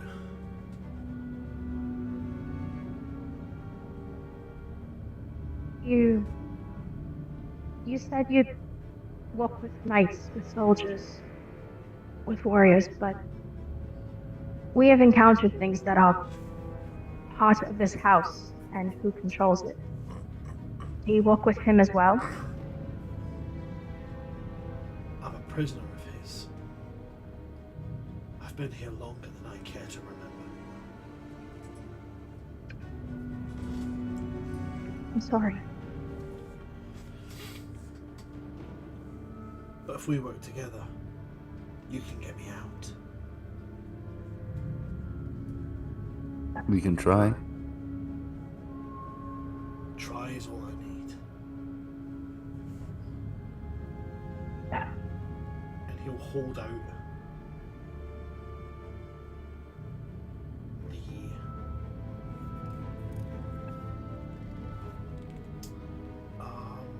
he'll hold out his hand to shake on it.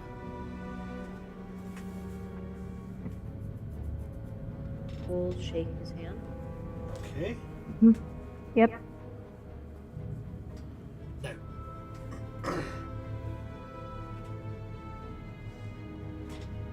with that,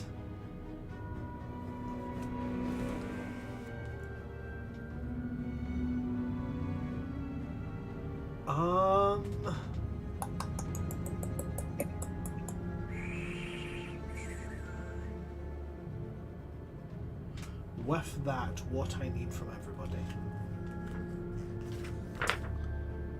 Oh, not from everybody, actually. Sorry, no. Remind me, who had the knife? Reverie. Reverie. So Reverie, you, for the entire party, have secured a boon. Yay! You all can choose. Or, what I mean by that is you have to agree on the boon. The boon can be a feat, a proficiency, or, and I'll be very, very polite with this one, very polite, or I will give you a level up here and now. Oh wait, actually, no, I forgot. I'm the one with the bargaining chip here. I won't give you a level up, but I'll give you a long rest. Ooh. Gang, what do we want? Long rest? A feat would be fun, but I would Long rest have would- went with a level up, then I realised I've got an opportunity to be a bit of a dick. So very rarely do I take that. So yeah. The level up, if it's not a level up, I think the thing we need the most right now is a long rest. a feat, that's a just my proficiency, opinion. or a long rest. We. Harry? I'm chilling.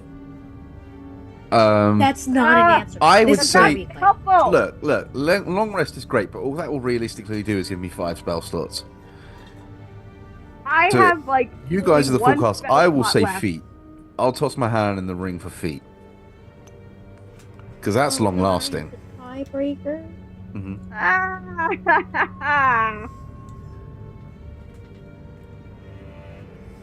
That short rest gave me all my hit points back because I can use all my hit dice. I'm rolling a dice. Roll the dice. A level up would have been fun, but oh well.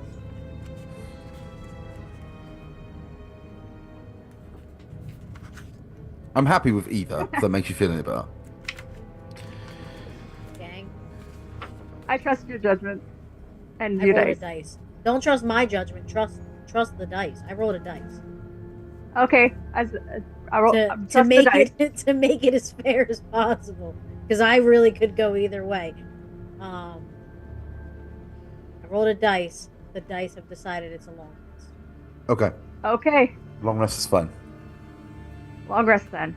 So you guys gain the full benefits of a long rest here.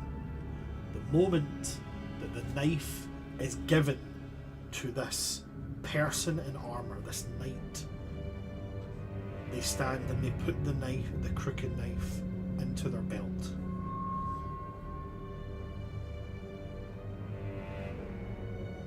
And they take a hold of their helmet and they remove it.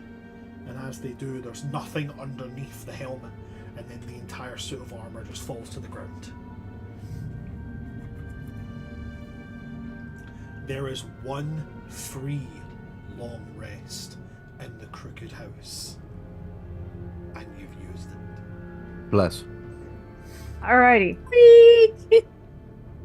Then we better get out of here quickly. Yep.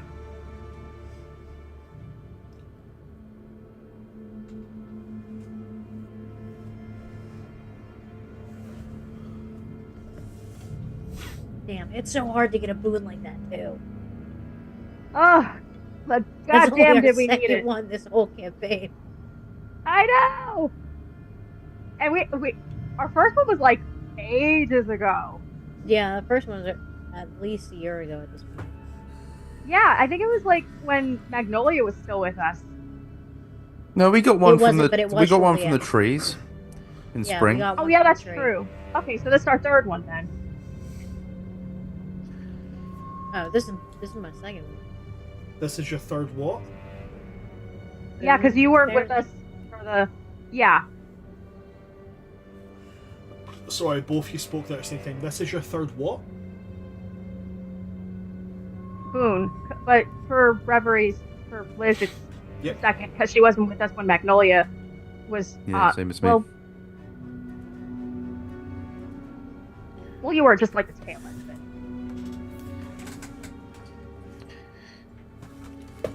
Oh, Miss Jet. Me too. I should probably message Jet and see how they're doing. Yeah. One what- long rested. You are long Banner. rested. In the space of a couple of seconds, you're all long rested. Woo. Very nice.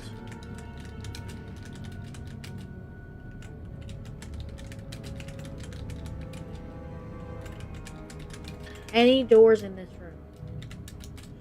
No, there isn't. The only clue you have to get in and out is skeleton key in open air. Opened it, maybe it'll take you back. I mean, if there's nothing else in the room, that's all we got going for us. So, are you gonna try again? Mhm. Right. Take a hand with me, and she'll open the door, the floaty door.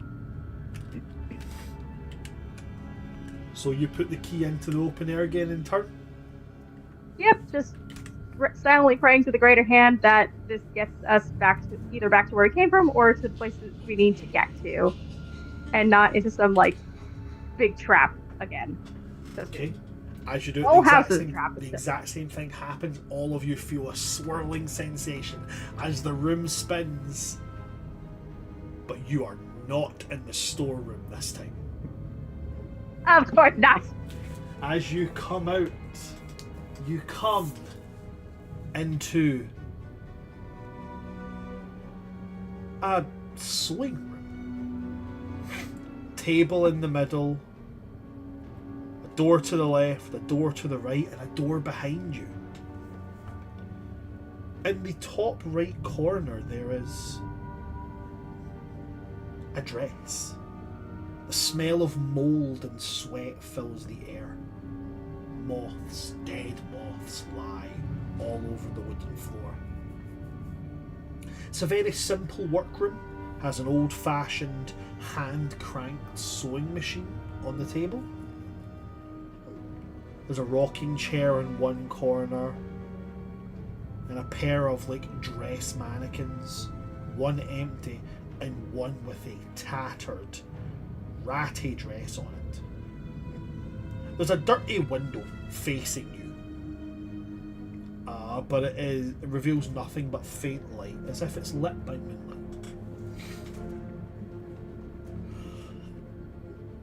The dress is of an old fashion. Still beautiful, if a little bit ratty and in ill repair. But definitely left behind in the annals of fashion. It is something akin to vintage.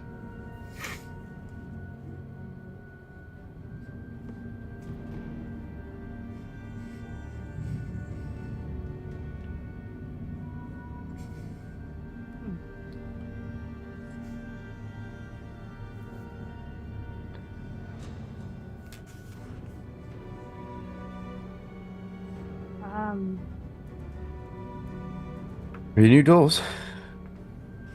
Yeah. Am I able to tell from my using my Weaver tools of the fashion, any indication of season or court? I'll let you do that. Yeah, roll me an investigation check. I'll give you advantage and proficiency because of your Weaver's tools. Awesome. Proficiency. Okay, so investigation, you said? Investigation. Okay, so that is. So that's an. Yeah, that's an 18 total. 18 in total. This is definitely autumn.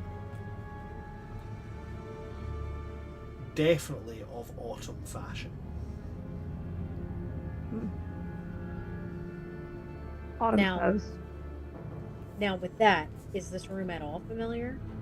No. Okay. I have to ask. With That is a with fair that question. area, because of that investigation check, I will say to you, there's a folded note on the table. It's corner tucked under the sewing machine. I will take the note then. Do you open it? Yeah, I'll bring it over to the other two so we can all read it together as well.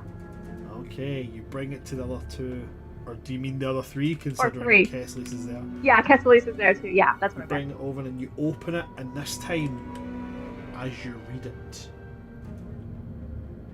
you do hear a voice as well as you read it, but it's not a man's voice.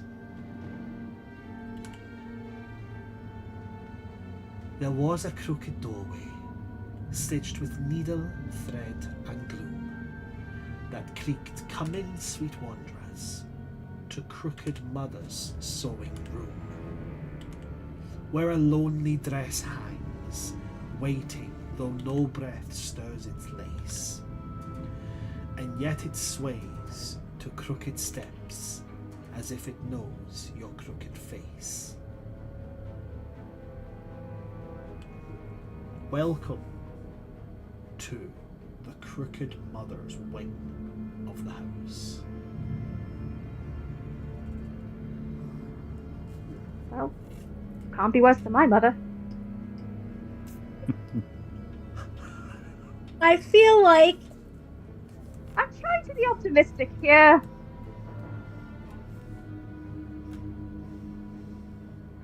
So, gotta be something to do with the dress.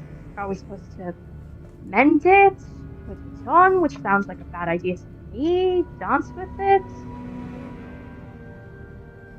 Is there a embroidered lock key latch on the dress? If you would like to, Arya, you can go closer and inspect the dress. Yeah, I won't touch it for now, but I will at least take a look. Okay. Yeah, she's got some sewing knowledge. I'm going All to those- need you to make for me a dexterity saving throw, Arya. Not again. Okay, well, my dex saves are good at least. So, Bismillah. Okay, that is a 18. An 18.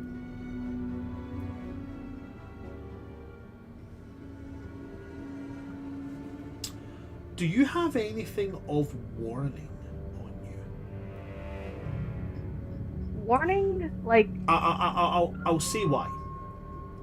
This attack is not coming from something you would expect to make an attack. So I'm asking, do you have anything that would give you a bit of an advantage on this? Like, for instance, Kesley's has a rapier of warning. He cannot be surprised, and he has advantage on his initiative checks. So, do you have anything like that? Anything that could kind of give you a bit of a, you know, like a spidey sense, so to speak? I don't think my ring of protection would do that No, for that me. won't do it. That's more of like you've got like a bubble around you kind of thing. Okay. Yeah. Then based No, I on don't think I've got. then based on what is written here in the book about this,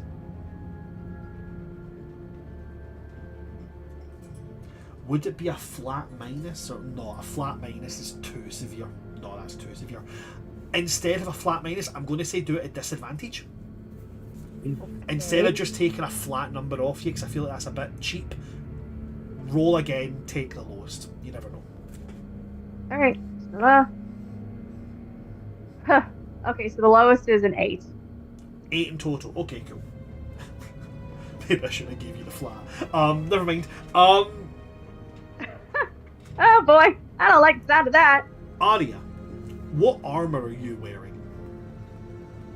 I am wearing my scale mail armor, the one that gives me fire resistance. Not anymore, you're not. What? As you get close enough to make the inspection, the dress moves of its own accord. It attacks, but it does no damage. It simply latches onto you, forces itself to be worn. Now, wearing this dress, you will have a flat 8. You will have an AC total of 13. Oh.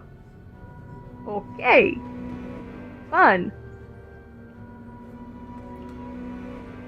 Now, it does say here there is no ill effects to being attacked by the dress, except simply that at this moment in time, despite its tattered appearance, you want to wear the dress, and you actually feel quite good wearing it. As it literally states here.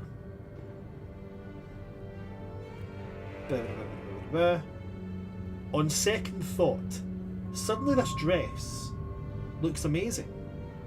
In fact, you look amazing in this dress. You feel like you should wear it. You are overcome with the temporary madness that you will look fantastic wearing this dress. And that you do not want to take it off.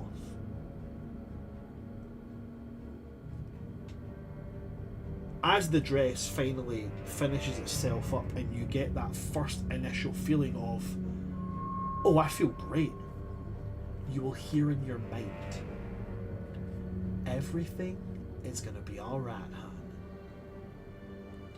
Just don't take off this dress and everything will be fantastic and wonderful. And do not tell a single soul about me in your head. Just make like you love the dress. And you want to wear it and everything will be grand. Like candy and cake. You get me? Yeah, I do like candy and cake, and you sound very pleasant enough. And I mean, you worked very hard on someone worked very hard on this dress. Okay. To you guys, all you'll see is Arya just walking up to a mannequin going, okay, and just suddenly very quickly putting on a dress. Quick question: this is like a fancy choice. ball gown, like formal autumn wear kind of dress. Yeah, Right, I was vintage- gonna ask, like, what is it? Autumn wedding wear, autumn funeral wear. I'd Yeah, say what's the it's like style? it's like autumn formal courtwear. Oh, that's so We're talking. for Ari. We're talking like do you know what? I was gonna say a certain thing, but I think, and again, I'm giving Liz a whole bunch of trauma. Elion's seen his dead body. I'm gonna give Arya a wee bit of trauma. I'm thinking like Renaissance style dress. Oh, the kind of dress she would have hated wearing in court that her Right? mom With like the tortured big too. collar thing and shit. Like you get me? Yeah, I'm thinking that. And what colour will we make it? Because we need to make it a colour that Arya would hate. And it feels too That simple. would be- It feels too simple to just go like pastel pink. Maybe we I have make an it answer like for this. fucking magenta. Eggshell. No, 'cause I actually have an answer for this. Arya specifically hates wearing white and wearing like any kind of like, unless they're like accents, like shades of like gold or yellow or thing like that, because that was the only colors she was Can't allowed do- to wear I growing up. can't do white. White would be too. But like a standard. like a gold But I will yellow say, maybe. but I'll do this. We're going to go like real deep, like rosy, like rose pink. You know, that kind of deep pink. But we're going to I would gild say it. that- We're going to gild it and trim it in gold. Okay, because she likes rose gold, but she doesn't, and pink, but she doesn't like gold or No. yellow. Not rose gold. I'm talking like it was once polished and vibrant, but now it's like kind of like off, like kind of burnished gold. Okay, so not even like a dusty kind of like rose, like a bird. Oh, okay, yeah, she would hate that. And I imagine also just for like emphasis of like her friends seeing how off this is, it's covering her patchwork too. Now, Patchwork is Arya, hidden. Arya, above table, I'm going to give you this. While you're wearing this, at this point in time, the only benefit you get from it is this. As long as your actions align with what the dress wants, you will gain the effects of a permanent guidance. Ooh, that's As- not bad. I mean, my armor class is not great right now, but that's pretty good. Okay.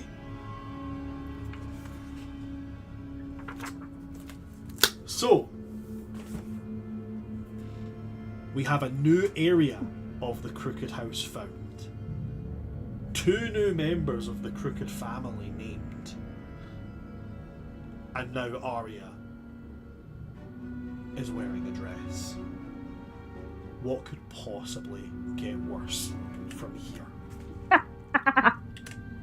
It's a fancy dress. Gonna have to come back next week to find out, because that's where we're gonna leave off this week. I'm not giving you a cutscene. I've traumatized you guys enough. I'm going to leave you with the comedy idea of Elion and Kesslis in reverie, looking on in abject horror as Arya does girly twirls, looking at herself in a mirror, wearing a dress. Thanks very much for coming to see us today, folks. If you've liked what you've seen, you should check out all of our other sessions that we have. We have loads of amazing things. We've got, as always, the forming here on Mondays at 3 p.m. CST. On Tuesdays, we have the Tides of Chaos at 6 p.m. CST.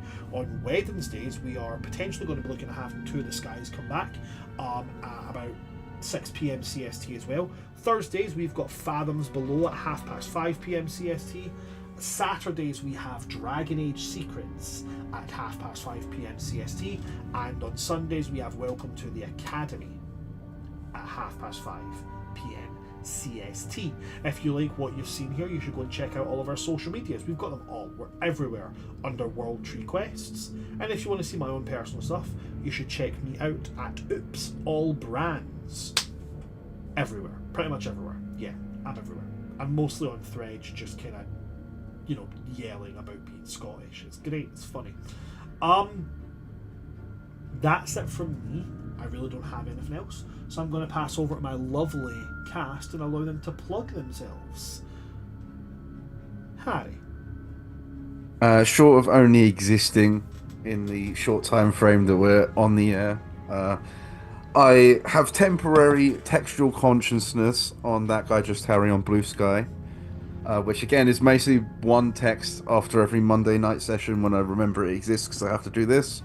But other than that, I just get to hang out with cool people, innit? What other reason isn't it to play D&D? Thank you very much for that, Harry.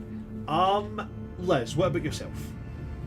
Hello, if you want to watch me play D&D, and be traumatized by other character backstories, I'm so sorry. I'm exclusively with World Tree Quests. However, if you would like to see me on other social medias where I do things and stuff and things, you can check me out at Patron of Chaos or patron_of_chaos at TikTok, Instagram, Twitch, and Blue Sky. I forgot what Blue Sky was for a second. That's it. That's it. Thanks very much for that, Liz. And last and most certainly not least, Khadija. Where could we see yourself? Hi, if you want to see me play more D&D, get choked by skeletons, or forced into a fancy dress, the Red Shoes-esque style, you cannot anywhere else. I am exclusively here at World Tree Quest with these awesome storytellers and people. But if you want to find me at other social media places, you can find me at Khadij Al Kubra on Instagram and Archive of Our Own. And I technically have a Blue Skies as well, but I don't use that as much. I probably should, because, self-marketing is a thing when you're trying to be an emerging writer. But you can also find me at the Bookworm Archive on TikTok, where I'm known as the Book Dragon of the Bookworm Archive. If you like wholesome content and videos and having really good book recommendations shoved down your throat, I'm the gal you go to. I have not posted new content in a hot minute, but there's still lots of really good playlists of, just like skits and book recommendations, including banned books, because as we all know, reading banned books is anti-fascist.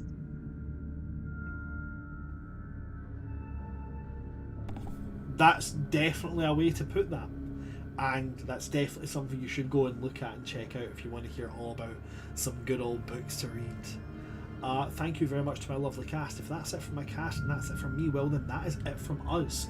Thank you very much for coming to see us, folks. I have been your DM of Doom. Not Son of Asgard. I'm not Son of Asgard anymore. Why do I keep doing that? Oops, all plagues. Yeah, Oops All Brands is the name. And with me today, we have had my lovely and amazing cast. We have had Just Harry. We have had Patron of Chaos, and we have had Khadij Al Kubra. From all of us here at World Tree Quests, good night, stay safe. There was a crooked candle guttering low at the end of play, where dice lay still and heroes' fates were packed well away. Rest now, little wanderers, these crooked rafters croon. For this tale it goes dark until we meet next moon. Good night, everybody. Good night. That was awesome.